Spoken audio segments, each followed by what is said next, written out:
श्रीशैलेशदयापात्रं दीभक्त्यादिगुणार्णवम् यतीन्द्रप्रवणं वन्दे रम्यजामातरमणिं लक्ष्मीनाथसमारम्भां नाथयामनमध्यमा अस्मदाचार्यपर्यन्तां वन्दे गुरुपरम्परां यो नित्यमच्युतपदाम्बुजयुग्मरुग्म व्यामोगतस्तदितराणि तृणाय मेने अस्मद्गुरोर्भगवतोऽस्तदयैकसिन्धोः रामानुजस्य चरणौ शरणं प्रपद्ये माता पिता युवतयस्तनयाय भूतिः सर्वं यतेव नियमेन मथन्मयानाम् आद्यश्च न कुलपतेर्वकुलाभिरामं श्रीमत्ततङ्ग्रीकुलं प्रणमाहि मूर्धना भूतं तरस्य मकताप्रिय भट्टनाथ श्रीभक्तिशारकुलशेखर योगिवागान् भक्ताङ्ग्रेण परकारेतीन्द्रविष्टान् श्रीमत्पराङ्कुशमुनिं प्रणतोऽस्मि नित्यम् अभिगतविषयान् तरक्षटारे उपनिषता मुखमानमात्रभोगः अभिशकुनवता तथैकशेषी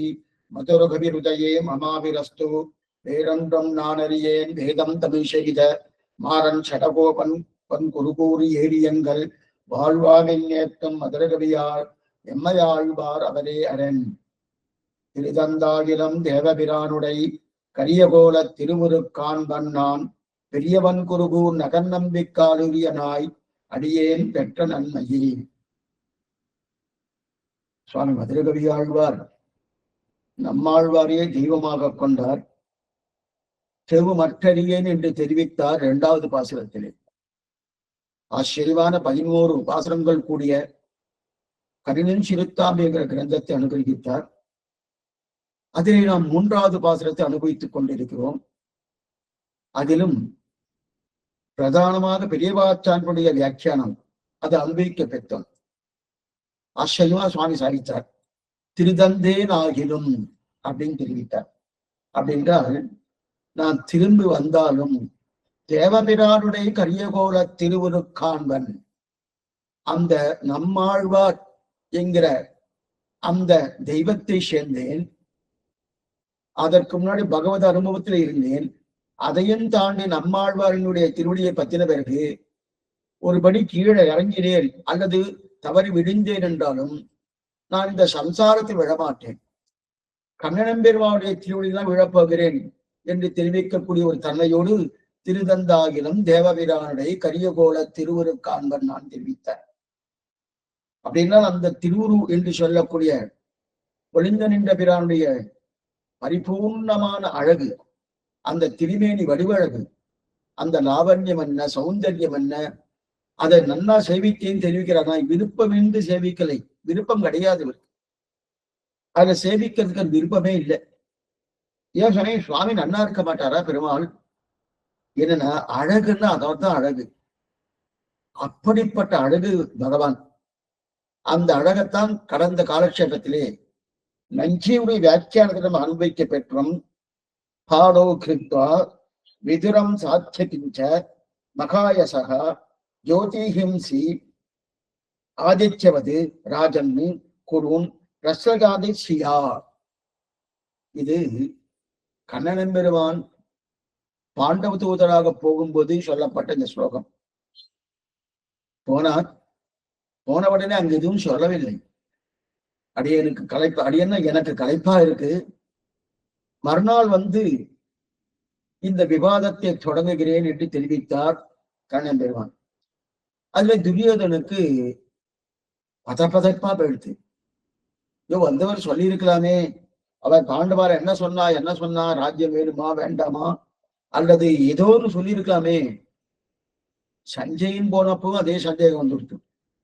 சந்தேகம் போயிட்டு போறிருக்கானே என்ன சொல்ல போறான்னு இந்த சந்தேகம் வந்தது. இருப்பினும் சொல்லிட்டு கிளம்பி வந்துறாரு கண்ணன் பெருமான்.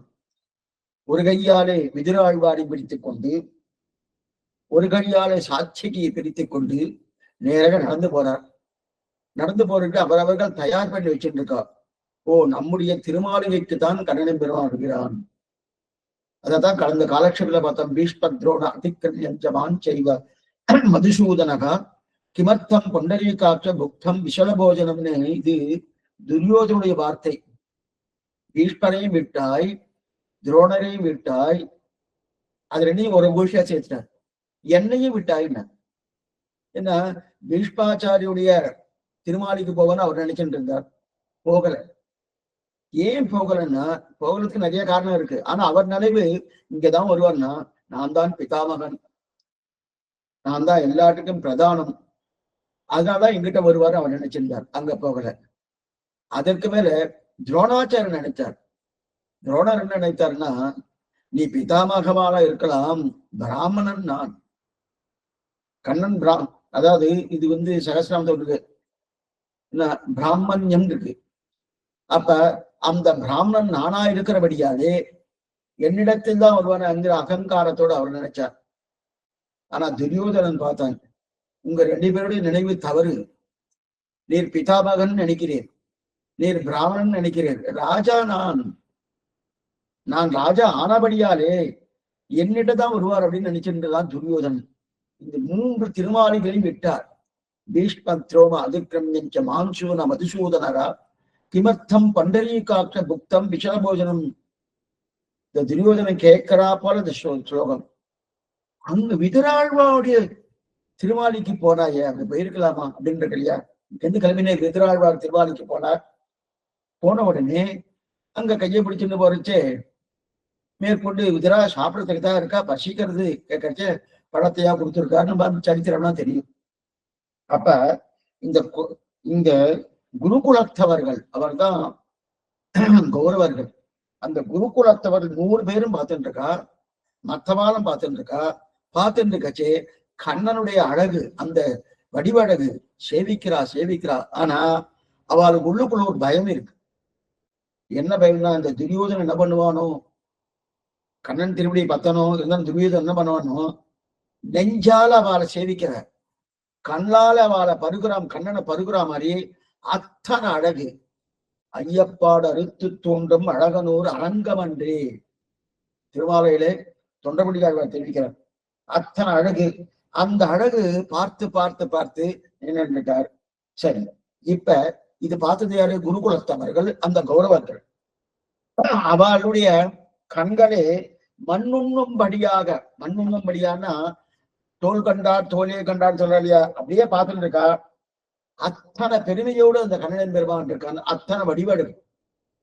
இப்ப நாம இந்த விஷயத்துக்கு வருவோம். அத்தனை வடிவழகை நம்பி இந்த மதுரகவியா சேவித்தார்னால், அப்ப குருகுலத்தவர் எப்படி தன்னுடைய கண்ணையே கொடுத்துட்டாரோ, அங்கேயே பார்த்து இந்த வெச்சக்கன் வாங்க பார்த்துருந்தா இல்லையா, அந்த மாதிரி ஒரு பண்ணுவாரான்னா அவளுக்கு நிலை வேறு, இவாள் நிலை வேறு. அவெல்லாம் சாமானிய திசையில இருக்கா, அந்த திசையில இருக்கு அப்படிதான் பண்ணுவா. ஆனா அதை பார்த்தாலும் இவா மதுரகவியாழ்வாருக்கு மனசு மாறாது. ஏன் சுவாமி? அவளுக்கு மாறிட்டே சுவாமி. அவளுக்கு பகவானுடைய தேஜஸ், சூரியனை போல தேஜஸ், அந்த தேஜஸோடு பெருமாள் எழுந்துள்ளார். அதை பார்த்த உடனே ஒருவேளை மதுரகவியாழ்வாருக்கு பார்த்த உடனே சரி நல்லா இருக்கா அப்படின்னு பார்த்துட்டு இருக்காங்கன்னா, இல்ல அப்ப என்ன சொல்வார்? காண்பன் வரான். காண்பன்னா ஏதோ பார்க்க சொன்னேன்னு பார்த்தேன், அவ்வளவுதான் நான் சொல்றேன். நான் இதையும் ஆசையோடு நான் தந்த திரும்பியிலே செவிக்க மாட்டேன்ட்ட. ஏன் இதனால அந்த மாதிரினா, ஆனா அங்க இருக்கிற மக்களாகட்டும், குருகுலத்தவர்களாகட்டும், அவ என்ன நெஞ்சு கண்ணனிடத்துல பொருந்தல. இந்த நெஞ்சு பார்க்கணும். ஏன்னா நெஞ்சும் கண்ணும் 2மே சேர்ந்தா தான் நம்ம அவர்கிட்ட நல்லா பொருந்திருக்குன்னு அர்த்தம். அந்த குருகுலத்தவர்களுக்கு, கௌரவர்களுக்கு நெஞ்ச வந்துட்டு போகல. ஏன் சுவாமி? துரியோதனன் என்ன சொல்லுவானு பயம், அந்த பயத்தால போகல. ஆனாலும் கண்ணு போயிடுது. இந்த கண்ணிடத்துல நல்லா பொருந்துறது. இவ்வளவு அழகா இருக்காரு, இவ்வளவு அழகா இருக்காரு அப்படின்னு சொல்லிட்டு நல்லா பொருந்து அதே பார்த்துட்டு இருக்கான். ஆனா இந்த மதுரகவி ஆழ்வார் பொறுத்தவரை இந்த குருகுலத்தவர்கள் எப்படி கண் பொருந்தபடியா பார்த்தாலோ அது கூட இவருக்கு பொருந்தல.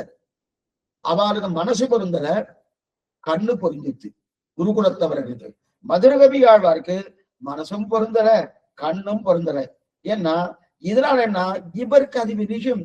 அதனால்தான் திருதந்தாயிலும் தேவபிரானுடைய கரியகோல திருவுருக்காண்பன், அந்த திருவுருவை நினைப்பன்னு சொல்லல, திருவுருவை உபாசிப்பேன்னு சொல்லல, திருவுருவை காண்பன், வெறுமனே காண்பன் தெரிவித்தார்.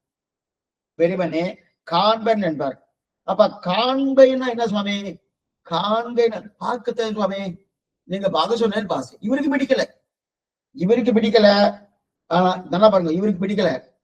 ஆனா அந்த குருகுலத்தவர்களுக்கு நெஞ்சுதான் அங்க நெஞ்சாலதான் பிடிக்கிறே தவிர கண்ணால பாத்துட்டா, நன்னா ரசிக்கிறா, பார்த்து ரசிக்கிட்டு. ஆனா இவருக்கு என்னன்னா நெஞ்சும் உள்ளுக்குள்ள போகல, கண்ணும் பார்க்கல. பார்த்தேன்னு சொன்னேனே சுவாமின்னா பார்க்க சொன்னான்னு பார்த்தேன், அவ்வளவுதாங்க. பார்த்ததுனால ஒரு ஆதரத்தோடு பார்த்தாருன்னா பார்க்கல, பிடித்தமாக பார்த்தாருன்னா பார்க்கல. அதனாலதான் அந்த நெஞ்சை நான் என்ன சொல்லியிருக்கார், நினைப்பன்னு சொல்லியிருக்கிறோம். கரியகோல திருவிரு நினைவன், கரியகோல திருவிரு உபாசிப்பன், இந்த 2 சப்தத்தை போட்டுக்கலாம். 2 சப்தத்தை போடாம எப்ப காண்பன்னு போட்டிருக்காரோ அப்ப காண்பன் சப்தத்துக்கு என்னன்னா அனாதரத்தோடு ஒண்ணுமே இல்லாத பார்க்கணும், பார்த்தா எங்க ஆழ்வார்க்கு விருப்பம், அதனால பார்க்கிறேன் என்கிற நிலையோடு பார்த்தான்னு தெரிவிக்கிறேன். இதை சில அலட்சியவாதிகள்லாம் பார்த்து தொலைச்சேன்னு கூட சொல்லுவாங்க. சொல்லணுன்ற அவசியம் இல்லை. இதில் சில பேர் சொல்றாங்க, ஒண்ணும் தவறு கிடையாது. ஏன்னா விருப்பம் இருந்தாலும் நான் பார்த்தேன்னு சொல்றதுக்கு, விருப்பமே இல்லைன்னா பார்த்து தொலைக்க வேண்டியிருக்கு, என்ன பண்றது அப்படின்னு தெரிவிக்கிறா இல்லையா? இது ஒரு விஷயம். இது இதுக்காக எடுக்கப்பட்டதுன்னா, இத்தனை அழகோடு இருக்கக்கூடிய கண்ணனை அந்த கண்ணனுடைய அழகை காட்டும் பொலிந்த நின்ற பிரானுக்கு இன்னும் அழகு அதிகம். அந்த பொலிந்த நின்ற பிரானை நான் சேவிக்க மாட்டேன்னு சொல்லணும்னா என்ன காரணம் சுவாமி? அடுத்த சரித்திரம் சொல்றாங்க, 2வது சரித்திரம், ஆச்சரியமான சரித்திரம். அதாவது என்கிறபடியே நெஞ்சால் புறந்தாமையற்றுக்கு கண்ணால் காணிக்கம் மிகையா இருக்கும்படி, இது முதல் சரித்திரம். 2வது சரித்திரம் தரணோ ரூபசம்பன்னோ என்றிலே முறைப்படுவார் வார்த்தையும் விஷயம் இருக்கிறபடி ரொம்ப சுருக்கமா எழுதிட்டான் நஞ்சியர். தருணோ ரூபசம்பன்னோ சுகுமாரோ மகாபலோ பொண்டரீக விகாலாட்சோ க்ஷீரகிருஷ்ணாம் ஜிராம்பரோ. இது சூர்பனகை சொன்ன வார்த்தை. ராமனுடைய அழகில் ஈடுபட்டா. அப்ப இது வரைக்கும் என்ன பார்த்தோம்? கிருஷ்ண சௌந்தரியத்தை பார்த்தோம். கண்ணனுடைய சௌந்தரியம் என்ன, லாவண்யம் என்ன, அது பூர்ணமா பார்த்தோம். இப்ப ராம சௌந்தரியத்தை சொல்றார். கண்ணனுக்கும் ராமனுக்கும் ஆச்சரியமான சௌந்தரியம், அந்த சௌந்தரியம் சொல்றார். அதுக்கு இங்க எங்க நடந்ததுன்னா பஞ்சவடி நாசிக், கேள்விப்பட்டிருக்கணும். பஞ்சவடி நாசிக், அங்கதான் ராமன் பர்ணசாலை அமைத்துக் கொண்டு எழுந்திருந்தார். அந்த தேசத்துக்கு எதேர்ச்சையாக இருக்கான்னு வரல, எதேர்ச்சியா சூர்பனக வந்தவள் என்ன பண்ணா, ராமனுடைய திருமேனியை சேவிச்சான்னா பார்த்தான்னு சொல்லலாம், சேவிச்சான்னு சொல்ல முடியாது. அப்ப பார்த்தாருன்னா பார்த்த உடனே தண்ணியை விட்டுட்டான். அப்ப அந்த திருமேனியில பூர்ணமா ஈடுபட்டது மட்டுமல்ல, என்ன கல்யாணம் பண்ணிக்கோன்ட்டா. ஏன்னா ஏகபத்தினி விரதன் ராமன், என்ன கல்யாணம் பண்ணிக்கோன்னு சொன்னா, மேற்கொண்டு பண்ணிக்கோன்னு சொன்னா அது நிறைய விவாதங்கள் நடந்தது. மாட்டேன்னு சொல்ல, மேற்கொண்டு லக்ஷ்மணன் லக்ஷ்மணும் மாட்டேன்னு சொல்ல, அதுக்கு மேற்கொண்டு இவருக்கு சீத்தை இருக்கிறபடியாலதான் இவாளா அந்த மாதிரி பண்ணிருக்கான்னு சீத்தையை கொலை பண்ணிட்டான்.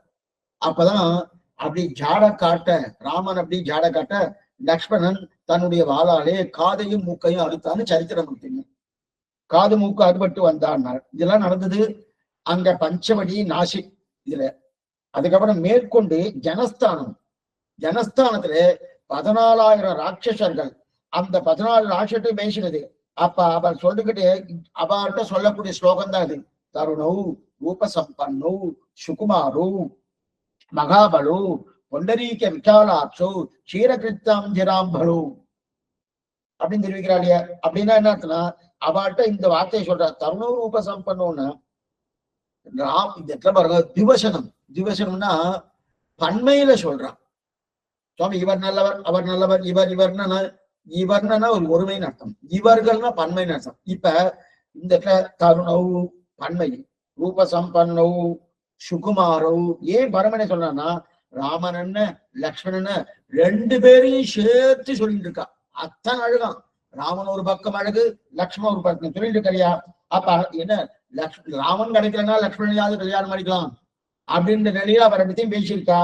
அப்ப அவ பேசுறதெல்லாம் பொட்டில் திரித்த அப்புறம் நன்னா பேசிட்டு இருக்கா. ஆனா நன்னா பொண்ணு இது இவன் தனியா இருக்கா, தனிமைதான் இருக்க. ஆனா இப்படி இப்படின்னு இருக்கச்சே தன்னிடத்தில் இவ்வளவு அழகான வார்த்தைகள் வந்துட்டு இருக்கேன்னு இவெல்லாம் பார்த்துட்டு இருக்கா. யாரு? அந்த 14,000 ராட்சசர்கள்லாம் என்ன இவர்கிட்ட இந்த மாதிரி நடந்துட்டு இருக்கு. இந்த மாதிரி ராட்சசால்னா என்ன அர்த்தம்? அவர்கிட்ட நல்ல வார்த்தையே வரும். அவர்கிட்ட வார்த்தை கொளுத்து, வெட்டு, கொள்ளு, இந்த வார்த்தை தான் வரும். தக பச இதுதான் வருமே தவிர வேற வார்த்தை வராது. ஆனா இவர் என்ன இவர் என்ன இந்த மாதிரி வார்த்தை சொல்லிட்டு இருக்கா, இந்த மாதிரி வார்த்தை சொல்லிட்டு இருக்காரு. சரி சுவாமி, மதுரகவியால் இந்த தர்ணூர் ரூப சம்பந்தம் இதெல்லாம் ஈடுபட்டாலும் ஈடுபடவே இல்லை. அப்படி இப்ப இவர் எதுக்காக தோத்தா? ராமனுடைய அழகுல தோத்திருக்காரோ, அழகை பார்த்தா அழகுக்கு தோத்தா.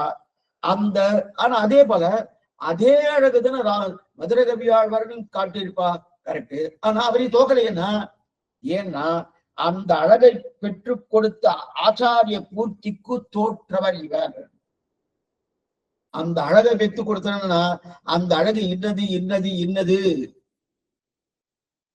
கடியன் ஒடியன் நெடியமால் உலகம் கொண்டாடியன் அறிவறிமை. இது வைகிறார் ஆழ்வார், பகவான வைகிறார். ஆகிலும் கொடிய நெஞ்சம் அவனென்றே கிடக்கும் இல்லை என்று கிடையாது. அப்படிப்பட்ட அழகை பெற்றுக் கொடுத்த அந்த ஆச்சாரிய பூர்த்திக்கு அந்த ஆச்சாரியத்தை தோற்றவர் மதுரகவி ஆழ்வார். அப்ப அந்த அழகு தனக்கு கிடைத்த ஆச்சாரியம் பூர்ணமான குணம் தானே. அந்த அழகு இப்ப சேவிக்கிறேன்னா சேவிக்கிறதுக்கு யார் காரணம்? தன் ஆச்சாரியன் நம்மாழ்வார் தானே காரணம். அதனால இவர் பிரதம பருவத்திலே இல்லை, அதை தாண்டி சமபர்வ நீட்டைக்கு வந்துட்டார். வந்தபடியாலே எத்தனை அழகை காண்பாலும் இவர் மனசை பாருது. அப்ப விஷயத்திற்கு எத்தனையோ அழகு, அத்தனையும் போகணும் அல்வா. ராமனுக்கு சொல்லக்கூடிய அழகு எப்படிப்பட்ட அழகு? தருணௌ ரூபசம்பன்னோ சுகுமாரன் அவபேசினா. ஆனா அவபேசினா கூட அந்த ராமனை காட்டிலும் அழகு படைத்தவர் பொலிஞ்சென்ற பிரான் இன்னும் அழகு. அப்படிப்பட்ட ராமனுடைய அழகில் ஈடுபடாத பெரிய விஷயம் இல்லை. பொலிந்த நின்ற பிரானுடைய அழகிலே ஈடுபடல. திருதந்தாயிலும் தேவபிரானுடைய கரியகோல திருவிருக்கான்பன்னான். இப்ப இன்னொரு விதத்துல பார்ப்போம். இப்ப சூர்பனக ராமனை கொண்டாடினான் இல்லையா? இப்படிதான் நம்ம பார்க்கணும், விசாரம் பண்ணணும். ராமனை கொண்டாடினான் இல்லையா? ஆமா சொன்னேன். எதனால் கொண்டாடுக? இப்ப மதுர கவிகள் அதே பொலிந்த நின்ற பிரானை கொண்டாடுகிறாரா?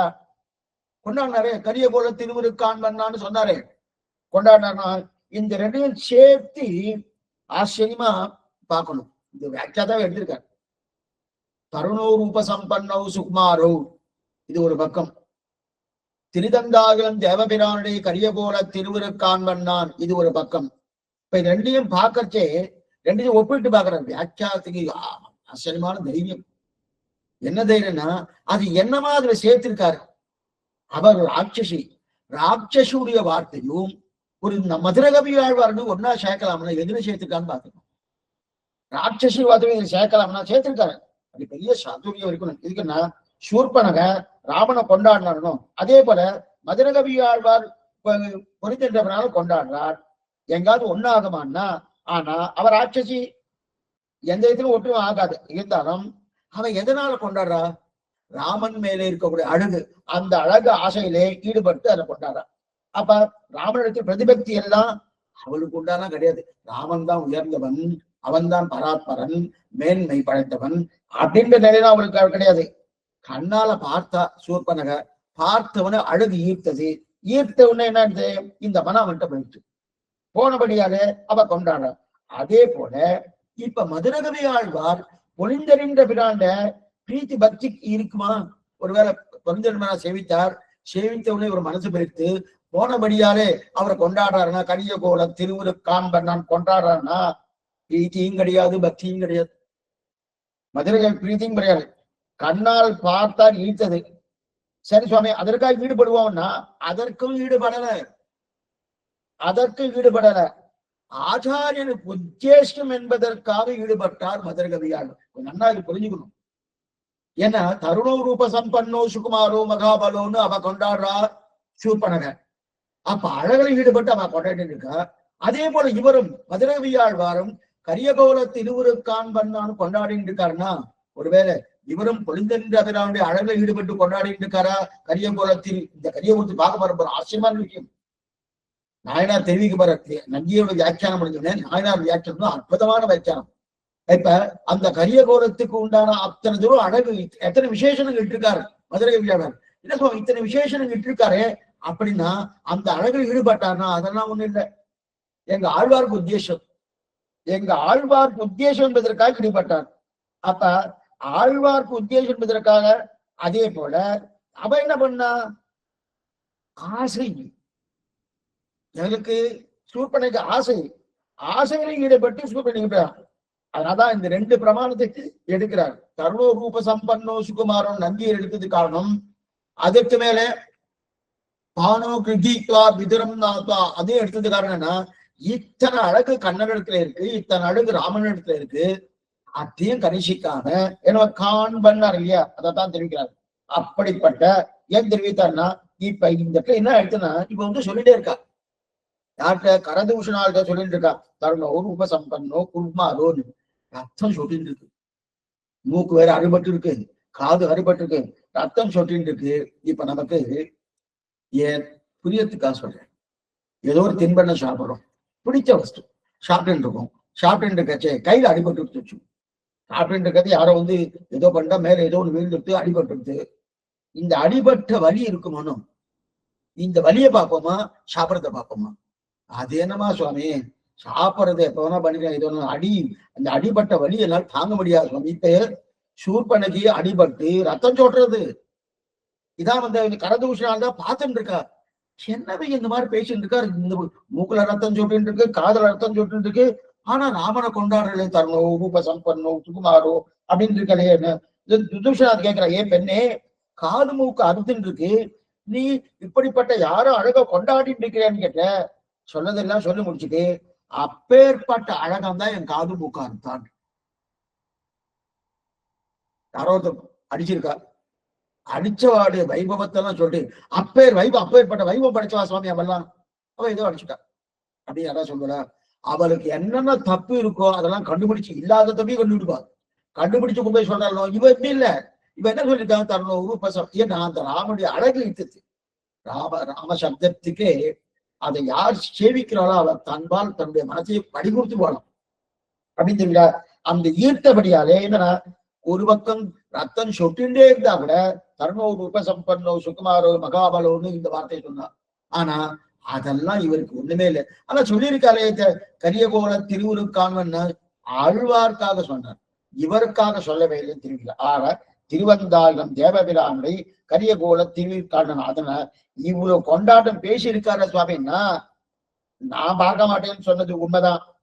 இத்தனை நாள் இந்த உருவத்தை நான் பார்க்கல, ஆழ்வார் உத்தேசம் என்பதனால பார்த்தேன் தெரிவிக்கிறார். கரியகோல திருவுருக்காண்டன். அடுத்த பக்கம் இப்ப பக்கம், அதாவது பக்கம் 98, இதுவரைக்கும் சொன்னது பக்கம் 97ஆம் பக்கம் பார்த்திருக்கோம். இப்ப பக்கம் 98. பெரியவன் குருகூர் நகரம்பிக்கு சர்வ நிரபேட்சமான ஆழ்வாருக்கு, ஆழ்வார் ஒருவருக்கு மேலே ஈஸ்வரன் மயர்வத மந்திரம் அருளிட்டு இவர் ஜகத்துக்காக மயர்வத மந்திரம் அருளினாரே, ஆச்சரியமான இயக்கம். இவரையும் காட்டித்தரு மூராகையாலே வன்மையில் மிகுதி சொல்கிறது. விசேஷத்தினர் அடங்க திரண்ட ஊரிலே அங்குத்தைக்கு நிர்வாகரான பூர்த்தி உண்டுவிரே இவருக்கு நாம் சொல்லும் போது பெரியவன் குருகூர் என்றிலே சொல்வது இவருடைய நாராயணத்துவம் இருக்கிறபடி ஆளுரியனாய் அடியேன் பெற்ற நன்மையை அடியேன் என்கையாலே இவருடைய சதுர்த்தி அர்த்தத்தை காட்டுகிறது. அதாவது சேஷி உகந்ததை உகத்திலே கைங்கரியத்தில் என்னை நிலமாகிறது. மற்ற வியாக்கியாதா காட்டாத ஒரு விஷயத்த நஞ்சியர் காட்டுறார். ஆச்சரியமான விஷயம் பார்ப்போம். முதல்ல பெரியவன் குருகூர் அப்படின்னு இருக்கையா, பெரியவன் குருகூர், குருகூர்னு சொல்லிட்டா போறோம். வன் குருகூர்னு முதல்ல குருகூர்னு சொல்லியிருக்கலாம், குருகூர்னு சொன்னாலும் ஆழ்வார் தெரிவிக்கலாம், வன் குருகூர்னு சொல்லியிருக்கலாம், அதுவும் ஆழ்வார் தெரிவிக்கிறான். இப்ப எதுக்காக பெரியவன் குருகூர்னாரு? ஊர் ரொம்ப பெருசா இருக்கு போட்டு சொன்னி, சென்னை பட்டத்துல போல அதெல்லாம் ஒண்ணுமே இல்லை. ஊரு அந்த ஊருக்கு ஆழ்வார் திணறியே நீங்க அப்படியே ஒரு சுத்தினேன்னா 4-5 கிலோமீட்டருக்குள்ள ஆழ்வார் திணற முடிஞ்சிடும், அப்படிதான் ஊரே. அப்ப பெரியவன் குருகூர்னா குருகூர்னு சொன்னா ஊர் மட்டும் சொன்னதுன்னு அர்த்தம். வன்குருகூர்னு சொன்னா ஊரின் ஔதாரியம்னா அந்த ஊருக்கு இருக்கக்கூடிய வள்ளல் தன்மை சொல்லுதுன்னு அர்த்தம். பெரியவன் குருகூர்னு சொன்னா அந்த ஊருக்கு இருக்க வள்ளல் தன்மை யாருக்கும் கிடையாது, அந்த ஊருக்கே உண்டு. அப்பனா லோகத்திலேயே திருக்குருகூருக்கு நிகரான ஊர் கிடையாது. இந்த பிரபஞ்சத்திலேயே திருக்குருகூர் நிகரான ஊர் கிடையாது. ஆழ்வாரை வைத்து கொடுத்துருக்கணும். அதான் பெரியவன் குருகூர். ஏன்னா நம்மாழ்வார் ஒருத்தருக்குத்தான் பகவான் மயூர மந்திரம் அருளினான். அவ்வளவுதான் பெருமாளுடைய பெருமை. இப்ப மயூர மந்திரம் அருள பெற்றவன் நம்மாழ்வார் தெரிவிக்கிறானோ அவருக்குதான் அனுகிரகித்தார். அப்ப பகவான வைபவம் சுவாமி உங்களுக்கு என்ன வைபவம் ஆழ்வார்க்கு மயரோட மதுரை அப்படின்னு தெரிவித்தார். ஆனா ஆழ்வாருடைய பெருமை என்ன தெரியுமா? உலகத்தார் அடங்கலம் மயர்வர மதுரன்னு அருளைனவர். பகவான் ஆழ்வார்க்கு மட்டுமே பக்தி ரூபாவண்ண ஞானத்தை கொடுத்தார். மயர்வர மதுரன் அப்படின்னு என்று சொன்னால் பக்தி ரூபாவண்ண ஞானம். பகவான் ஆழ்வார்க்கு மட்டுமே பக்தி ரூபாவண்ண ஞானத்தை கொடுத்தார். ஆனா ஆழ்வார் உலகத்தாருக்கு எத்தனை பேருக்கும் பொலிக பொலிக பொலிக போயிட்டு வள்ளியர் சாவண்ணே எத்தனை பேரோ அத்தனை பேருக்கும் பக்தி ரூபாவண்ண கொடுத்தாரனோ. அப்ப அப்படிப்பட்ட ஆழ்வாரை காட்டி கொடுத்த ஊர் எது? திருக்குறுகூரானபடியாலே. அதாவது பகவானை காட்டி கொடுத்த ஊர்னு சொல்றோம்னா என்ன சொல்ற ஊர்னா அந்த ஊர்னா என்னன்னா அது குருகூர். பகவானை போல இல்லாமல் அனைவருக்கும் உபதேசித்த நம்மாழ்வாரை காட்டி கொடுத்த ஊர்னு சொன்னா பெரியவன் குருகூர்னு சொன்னோம். அப்ப பகவானை காட்டி கொடுத்த ஊர்னு சொன்னா வன்குருகூர், வன்குருகூர் அப்படின்னு சொல்லலாம். ஆனா பகவான் மட்டும் இல்ல. பகவான் என்ன அர்த்தம்?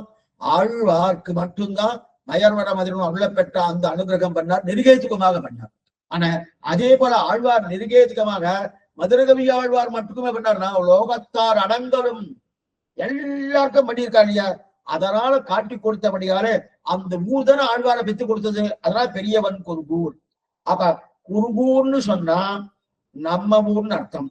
வன்குருகூர்னு சொன்னா பகவானை பெற்று கொடுத்த ஊர்னு அர்த்தம். பெரியவன் குருகூர்னு சொன்னா அந்த பெருமாளையும் அனைவரையும் உபதேசித்த நம்மாழ்வார் பெற்று கொடுத்த ஊர்னு இருக்கும். ஊர் குருகூர்னா அப்படின்னு அர்த்தம் நம்ம ஊர். வன்குருகூர்னா பகவான் பெற்று கொடுத்த ஊர்னு அர்த்தம். பெரியவன் குருகூர்னா நம்மாழ்வாரை பெற்றிருத்த ஊர். இதுல என்னன்னா என்னென்ன விசேஷஜர்கள், விசேஷஜர்னா பகவத் பக்தர்கள் யார் அத்தனை பேர் இருக்கா? அத்தனை பேரும் ஒன்று கூண்டு வாழ்ந்த நல்லார் நவில் குருகூர் நகரான். ஒன்று கூடி வாழ்ந்து இருக்கக்கூடிய தேசம் என திருக்குருகூர். அந்த ஊரில் தான் ஆழ்வார்க்கு ஒரு பெருமை. என்ன பெருமைனா வைகுண்டத்தில் இருக்கும் பெருமாளுக்கு அந்த பெருமையே இல்லைன்ற. என்ன சுவாமி ஆழ்வார் ஒரே மேல கொண்டு போயிட்டு இருக்காருன்னா பகவானுக்கு இருக்கிற பெருமையை காட்டிலும் ஆழ்வாருடைய பெருமை விஞ்சியது. ஆழ்வாருக்கு இருக்கிற பெருமை இந்த ஊர்ல ஆழ்வார் இருக்கானோ அவருக்கு ஒரு விதம் நல்லா கட்டுக்கணும். இந்த ஊர்ல ஆழ்வார் திருநெல்வேலி ஆழ்வார் திருக்குறுகூர்னு பேரு. அந்த திருக்குறுகூர்ல ஆழ்வார் இருக்கார், அவருக்கு ஒரு பெருமை இருக்கு. அதே மாதிரி ஸ்ரீவைகுண்டத்தில் இருக்கக்கூடிய பகவானுக்கு ஒரு பெருமை இருக்கு. ஆனா இந்த பெருமை அந்த பெருமை ஆழ்வாருடைய பெருமை அதே போல பகவானுடைய பெருமை வைத்து ஒப்பிட்டு பார்க்கும்போது ஆழ்வாருக்கு இருக்கும் பெருமையை போல பகவானுக்கு இல்லைன்றார். ஏன் சுவாமின்னா எதனால சொன்ன? நம்ம ஆழ்வார் ஸ்ரீவைகுண்டத்துக்கு நிர்வாகராய் இருப்பார். ஆழ்வார் ஸ்ரீவைகுண்டத்துக்கு நிர்வாகராய் இருக்கிறார். அதே போல நிர்வாகனா அவருடைய ஆணைக்கு உட்பட்டு இருக்குன்னு அர்த்தம். அதே போல திருக்குறுகூருக்கு நம்மாழ்வார் நிர்வாகரா இருக்கார். ஆனா இந்த பாருங்க, ஸ்ரீவைகுண்டத்துக்கு நிர்வாகரா இருக்கார், திருக்குறுகூருக்கும் நிர்வாகரா இருக்கார். ஆனா அவர் வாழ்வது இந்த திருக்குறுகூர்ல தான் வாழ்ந்துட்டு இருக்கார். அதே பகவான் ஸ்ரீவைகுண்டத்துக்கு நிர்வாகரா இருக்கார், அதே போல திருக்குறுகூருக்கு நிர்வாகரா இருக்காருன்னா இல்லை. நல்ல பாருங்க, திருக்குறுகூருக்கு நிர்வாகர் பகவான்னா கிடையாது. அதான் அங்க அங்க வந்து நீங்க என்ன பண்ணுவோம்னா ஆழ்வார் தேவஸ்தானம் ஆதிநாத ஆழ்வார் தேவஸ்தானம் சொல்லியிருக்கா. இதை விட அங்க ஆழ்வார் தான் பிராதானியம். அப்படி இருக்குச்சு. அப்ப திருக்குறுகூருக்கு நிர்வாகர் பகவான் இல்லை, ஆழ்வார். ஸ்ரீவைகுண்டத்துக்கு நிர்வாகர் பகவான். அது மட்டும் இல்ல, அதே ஸ்ரீவைகுண்டத்து ஆழ்வார் நிர்வாகர். இப்ப ஸ்ரீவைகுண்டத்து மாத்திரம் நிர்வாகர் இருப்பார் இல்லையா? அப்ப ஸ்ரீவைகுண்டத்துக்கு நிர்வாகர் அவர் எங்க இருக்கார்? பகவான் ஸ்ரீவைகுண்டத்தில் இருக்கார். கரியகோல தேவபிரானுடைய கரியகோல திருவுருக்கான் தேவபிரானும் நித்தியசூரிகளுக்கு நாயகன். தேவர்கள் தேவர்கள் சப்தம் இங்க வந்து இந்த சொர்க்கலோகத்தில் இருக்கிற தேவர்கள் இங்க சொல்லல. தேவபிரானுடைய கரியகோல திருவுருக்கான்னா நித்தியசூரிகளுக்கு நாயகனாக இருக்கக்கூடிய அப்படிப்பட்ட பகவானுடைய கரியகோல திருவுருக்காண்பன் அப்படின்னு அர்த்தம். அப்ப இந்த தேவபிரான நித்தியசூரியன் வந்துட்டோம். அப்ப நித்தியசூரியன் நாயகனா இருக்கக்கூடிய ஸ்ரீவைகுண்டத்துக்கு நிர்வாகன் பகவான். அவர் வாசம் பண்ற இடம் ஸ்ரீவைகுண்டம் தெரியுது. அதே ஆழ்வார் ஸ்ரீவைகுண்டத்துக்கு நிர்வாகரா இருக்கிறார், திருக்குறுகூருக்கும் நிர்வாகரா இருக்கார். இரண்டுக்கும் நிர்வாகர் யார்? ஆழ்வார். அப்படின்னா இங்கேயும் உண்டு அங்கேயும் உண்டு.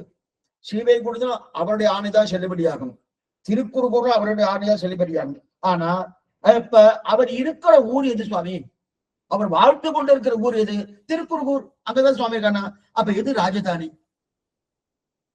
ரெண்டு தேசத்துல ஒரு தேசத்துக்கு நிர்வாககர் பகவான், அவர் அங்கதான் இருக்கார். ரெண்டு தேசத்துக்கு நிர்வாககர் ஆழ்வார், ஸ்ரீவைகுண்டம் ஆழ்வார் திருநகரி. அந்த நிர்வாகரா இருக்கச்சது அவர் வாழக்கூடிய எது?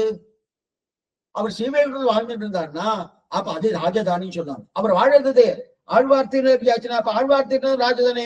அப்ப அதுக்குதானே பெருமை. அந்த பெருமை இருக்கிறபடியாலே நாச்சு பெரியவன் குருகூர். இந்த பெருமை ஸ்ரீவைகுண்டத்துக்கு இல்லை, பெரியவன் குருகூர். அப்ப இந்த இடத்துல பாருங்க, இந்த பெருமை கொடுறானா கிடையாது. அப்ப அதுதானே பெரிய ஊராக இருக்கணும். ஏன் ரெண்டுத்துக்கும் நிர்வாகரா இருந்தாலும் திருக்குறுகூர வாழ்ந்து இருக்கிறபடியாலே வன்குருகூர் என்று ஸ்ரீவைகுண்ட சொல்லலாம், பெரியவன் குருகூர் யாரை சொல்லலாம்? திருக்குறுகூரை தான் சொல்லணும். அப்ப வன்குருகூரான ஸ்ரீவைகுண்டத்தையும் சேர்ந்து நிர்வாகிக்கும் வன்குருகூரான ஷடகோபன் நம்மாழ்வார் பெரியவன் குருகூராகத்தான் இருந்திருக்க முடியும். அதைத்தான் இங்க தெரிவிக்கிறார். ஆக பெரியவன் குருகூர் நகர் நம்பிக்கு ஆளுடைய நாள். சுவாமி இதெல்லாம் நீங்க சொல்லின்றீர்கள், பெரியவன் குருகூர் இன்னும் நம்மாழ்வார்க்கு நம்மனா புகழ்ந்து பேசணும் என்கிற ஆசை மதுரகவி ஆழ்வார்க்கு. அதனால பெரியவன் குருகூர் இப்ப திருக்குறுகூருக்கு அந்த பேருக்கு ஆழ்வார் திருநகரி பேரு. ஆனா முதல்ல திருக்குறுகூர் தான் பேரு, பெரியவன் குருகூர் இல்லையே சுவாமின்னா. இந்த பெரியவன் குருகூர்னு யார் சொன்னா நீங்க ஒத்து பேரு? இப்ப மதுரகவி ஆள் சொன்னா ஆழ்வாருக்கு பெருமை கொடுக்கணுன்றதுக்காக பெரியவன் குருகூர்னு சொல்லியிருக்கார். இது மாதிரி சொல்லியிருக்காருன்னா நம்ம ஆழ்வாரே பாடியிருக்கார். அப்படியா சுவாமி? நம்மாழ்வார் பெரியவன் குருகூர்னு சொல்லியிருக்காரா? ஆச்சரியமான பாசனம். ஆச்சரியமான 8ஆம் பத்து முதல் திருவாய்மொழி 11வது பாசனம். பெரிய அப்பனை, பிரமன் அப்பனை, உருத்திரன் அப்பனை, முனிவர்க்கு உரிய அப்பனை, அமரர் அப்பனை, உலகுக்கோ தனியப்பன் தன்னை, பெரியவன் குருகூர் வன்சடகோபன் பேரின 1000 உரிய சொல் மாலை இவையும் பத்திவற்றால் உயலாம் தொல்வீர் நங்கட்கேன் பாசனம். அதுல என்ன வருது? பெரியவன் குருகூர் வன்சடகோபன். அப்ப பெரியவன் குருகூர் அவர் சொல்லி ஆழ்வார் சொல்லியிருக்காரு. ஆழ்வார் என்ன சொன்னாலோ அதை திரும்ப சொல்லக்கூடிய நிலைதான் மதுரகவி ஆழ்வார்க்கு. இவரா தான் தோன்றித்தனமா பேசுவான், தன்னெஞ்சில் தோற்று கிடையாது. அப்படி இருக்கச்சதே குருகூர் மட்டும் சொல்லாமல் பெரியவன் குருகூர்னு ஆழ்வார் சொன்னார் இல்லையா? அதே போல இங்க என்ன பண்ணார்? அதே போல இங்க இவர் என்ன பண்ணிட்டார்? பெரியவன் குருகூர் நகர் நம்பி காலூரியனார் அடியேன் கட்ட நன்மையேன் தெரிவித்தார். இது அதோட இருந்துச்சு. அதுக்கு மேல ஆச்சரியமான ஒரு விஷயம், எந்த வியாக்கியாத்தாவும் காட்டாத ஒரு விஷயம் நஞ்சீர் காட்டிட்டார். கொஞ்சம் சிரமமா இருக்கும். ஒண்ணு சிரமம் கிடையாது, திருமந்திர விஷயம்தான், சிரமம் கிடையாது. அதை கொண்டு பகவான் நிலையில இருக்கக்கூடியது அப்படியே ஆழ்வாட்டை கொண்டு சேர்க்கிறார். இப்ப பகவான் நாராயணன். அப்ப பகவான் நாராயணனா மதுரகவி ஆழ்வாரை பொறுத்தவரை அந்த நாராயணன் தத்துவம் இது நம்ம ஆழ்வார் தானே. ஸ்ரீமன் நாராயணன் மதுரகவி ஆழ்வாருக்கு நம்மாழ்வார் தானே. சரி, அதே போல இப்ப நம்மாழ்வாருக்கு மதுரகவிகள் நாராயண தத்துவம் சொல்ற இல்லையா? இதுல ஒரு விசேஷமான அர்த்தம் தெரிவிக்கிறார், மற்ற வியாக்கியாதா சொல்லாத அர்த்தம். இப்ப நம்ம திருமந்திரம் திருமந்திரம் ஓம் நமகா நாராயணய, அது ஓம்காரம் மட்டும் எடுத்துப்போம். ஒன்னும் சமம் இல்லை, ஓம்காரம் எடுத்துப்போம். ஓம்கார அகார உகாரம் அகாரங்கள் இருக்கு. நல்லா இல்லை, இங்கேயே ஞாபகம் வச்சுன்னு கேட்டதான் இந்த இடத்துல என்ன சொல்லியிருக்கான்னு. ஏன்னா பெரியவன் குருகூர் நகர் நம்பிக்காலுரியனால் அடியேன் பெற்ற நன்மையே என்று கண்ணி அந்த சப்தம், அந்த சப்தத்துக்கு உண்டான அர்த்தம் பார்த்துட்டு இருக்கோம். அதுல இதெல்லாம் சொல்லிட்டு அதுக்கப்புறம் அதோட நான் லிங்க் பண்றேன். இப்ப அகார வாச்சன நம்ம திருமந்திர அகார வாச்சன பகவானுக்கு மகார வாச்சன ஜீவாத்மா அனன்யாக சேஷமூதன், அவனுக்கே ஆட்பட்டு இருக்கக்கூடிய தன்மை நமக்கு தெரியும். இது திருமந்திரத்திற்கு. அது சதுர்த்து விபத்தினா ஆவுக்கு மேலே ஏறி கடந்த ஆ ஊ மா, இது ஓம்காரம். அதுக்கு ஆவுக்கு மேலே நிறைய தடவை பார்த்துருக்கோம், ஒரு தடவை 2 தடவை நிறைய தடவை பார்த்துருக்கோம். ஆவுக்கு மேலே ஆய எங்கள் லுப்த சதுர்த்தி. ஏன் அந்த ஆய வந்துட்டுன்னா இந்த அகாரத்தின் விவரணம் தான் நாராயணாய. அந்த நாராயணாய சப்தத்துல ஆய சப்தம் இருக்கிறபடியாலே அகாரத்திலும் ஆய இருந்தாகணும். ஆனா அந்த ஆயம் எடுத்து அகாரத்துக்கு மேலே லுப்தமாயிடுத்து, கீழே விழுந்துட்டு. அது இது வியாக்கரண சாஸ்திரத்துக்கு எல்லாருமே ஒத்துட்டு இருக்கா. அப்படி இருக்கச்சே அது என்ன சொல்லுது? 4வது வேற்றுமை விரும்பு. அகாரம் பகவான், மகாரம் ஜீவாத்மா, நாமம் பகவான் நாம சம்பந்தம் இல்லைன்னா அகார வாச்சனுக்கு இக்கு இக்குன்னா அதான் நான்காவது வேற்றுப்படி அகார வாச்சனுக்கு மகார வாச்சன ஜீவாத்மா தாசபூதன் அப்படின்னு தெரியாது. அது எதனால வருது? லுப்த சதுர்த்தி ஆயங்கிற சப்தத்தால வருதுன்னு தெரியுது. அந்த சதுர்த்தியாலே பகவானுக்கு ஜீவாத்மா அடிமைன்னு தெரியுது. இப்ப அகாரம் அப்படின்னு எடுத்து யாரு? பகவான் தானே சொன்னோம். அந்த அகார ஸ்தானத்துல இப்ப நம்மாழ்வார வச்சுக்கணும். என்ன புரிஞ்சுக்கணும்? அதான் இது நன்னா கேட்டதான் இது அர்த்தம் புரியும். அகார ஸ்தானத்திலே நம்மாழ்வார வச்சுடணும், ஷடவம் வச்சுக்கணும். அப்ப மகாரம் யாரு? நாம தான். மதுரை கவியாள் எல்லாருமே நாம தான், ஜீவாத்மா. இப்ப அங்க இருக்கணும், சதுர்த்தி இருக்கணும். ஆய அந்த சதுர்த்தி பகவானுக்கு ஜீவாத்மா அடிமை சொன்ன இல்லையா? அதே போல இப்ப மதுர கவிகளை பொறுத்தவரை என்ற இடத்துல நம்மாழ வச்சுட்டார். அகாரம் இசிக்கொண்டு பகவான் இல்லை, இப்ப அகாரம் இசிக்கொண்டு நம்மாழ்வார். இப்ப நம்மாழ்வார்க்கு என்கிற இடத்துல சதுர்த்தி வருமானம் ஆவுக்கு மேல ஆய அந்த சதுர்த்தி வருது இல்லையா? அந்த சதுர்த்தி அகார வாச்சனுக்கு மகார வாச்சியன் சதுர்த்தியின்படி அனன்யாக சேஷபூதன் அவனுக்கு ஆட்பட்ட தன்மை இருக்கு இல்லையா? அப்படித்தானே வருது. அகார வாச்சனா அகார வாச்சனுக்கு மகார வாச்சனான ஜீவாத்மா அனன்யாக சேஷபூதன் வருது. இப்ப சேஷனுக்கு சேஷன் அடியேன். அப்ப நம்மாழ்வார் என்கிற பகவான், நம்மாழ்வார் பகவான் இல்லை, கொஞ்சம் நல்லா புரிஞ்சுக்கோ. நான் புரியத்துக்காக இந்த விஷயம் சொல்றேன். ஏன்னா அகாரம் ஈசிக்கொண்டு பகவான் சுந்தரம், அதான் சாஸ்திரம் சொல்றது. இப்ப அந்த பகவான் எடுத்துட்டு அந்த ஸ்தானத்தை நம்மாழ்வார் வச்சிருக்கோம். அப்ப நம்மாழ்வாருங்கிற பகவானுக்கு, அதாவது ஆயங்கிற எடுத்தாலே நம்மாழ்வாரை வச்சுக்கணும். வச்சுண்டாச்சுன்னா மாயங்கிற இடத்துல மதுரகவி ஆடுச்சு. மதுரகவி ஜீவாத்மா தானே. அப்ப நம்மாழ்வாரும் ஜீவாத்மா சொன்னா நம்ம மாத்திருக்கவே. இப்ப அகாரம் ஈசிக்கொண்டு பகவான் எடுத்துட்டு அந்த நம்மாழ்வார் வச்சுக்கோம். அப்ப நம்மாழ்வார் அகாரத்துல சொல்லப்பட்டது. மக்காரத்தால சொல்லப்பட்டு ஜீவாத்மா என்று சொல்ல மதுரகவியை சொல்லியாச்சு வச்சுக்கணும். இப்ப நம்மாழ்வார்க்கு மதுர கவிகள் அனன்யாருக்கு சேஷபோதம் தானே, சேஷபோதம் தானே. ஆமா ஆமா. அப்ப சதுர்த்தின் அர்த்தத்தை தெரிவிக்கிறது. இப்ப இது என்ன சுவாமி இங்க வாசிக்கிற பாருங்க, இதுல என்ன இருக்குன்னு. அதாவது அடியேன் எங்கையானே அடியே அந்த பாருங்க, அத பெரியவன் குருகு செடவம் என்றே சொல்வது இவருடைய நாராயணோத்தம் இருக்கிறபடி ஆளுரியனா அடியேன் பெற்ற நன்மையை அடியேன் என்கையாலே இவருடைய சதுர்த்தியல் அர்த்தத்தை காட்டுகிறது. அதாவது சதுர்த்தியல் அர்த்தத்தை காட்டுகிறது ஒரு சப்தத்தை இருக்கு. அதுதான் இப்ப பார்த்துட்டு இருக்கோம். இப்ப அகாரம் பகவான் அல்ல ஆழ்வார், மகாரம் ஜீவாத்மா மதுர கவியாழ்வார். அப்ப ஆழ்வாருக்கு நம்மாழ்வாருக்கு அனன்யார்க சேஷபூதன் வந்துருது. எதனால வந்தது? ஆவுக்கு மேல இந்த லுப்த சதுர்த்தி நான்காவது வேற்றுமை இருக்கணும். அதனுடைய அர்த்தத்தை அப்படியே காஞ்சிட்டோம். இப்ப இதை என்ன சொல்றாருன்னா அடியேன் என்கிற சப்தத்தால் இதை சொல்றாருன்னு. அடியேன்னா தாசன் தானே சுவாமி? என்ன இல்ல, தாசன் தான். ஆனா இங்க என்ன சொல்றாருன்னா ஓங்காரத்துல கூட ஒரு குறை இருக்கலாம், அந்த குறை கூட ஆழ்வார் பாட்டுல எடுக்கிறார். அதுதான் நம்ம பார்க்கணும். இப்ப என்னன்னா இப்ப ஓம்காரத்துல எப்படி இருக்கு என்ன பாருங்க. ஓம்காரத்துல அகாரம் உகாரம் அகாரம் இருக்கு. என்ன பாருங்க, அகாரம் இருக்கு. ஓம்காரத்துல மாங்கிறது ஜீவாத்மாவுக்கு அர்த்தம், நல்ல அர்த்தம் தெரியாது. அது ஜீவாத்மா எப்படி அர்த்தம் வந்து மனஜானே மன அவபோதனேன்னு தாத்து, ஞானமுடையவன் ஜீவாத்மான்னு வருது.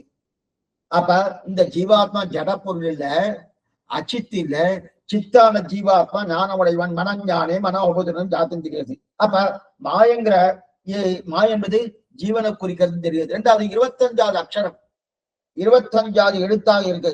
சவர்கா பவர்கா சவர்கா அப்படின்னு ஒரு 25 எழுத்துக்கள்.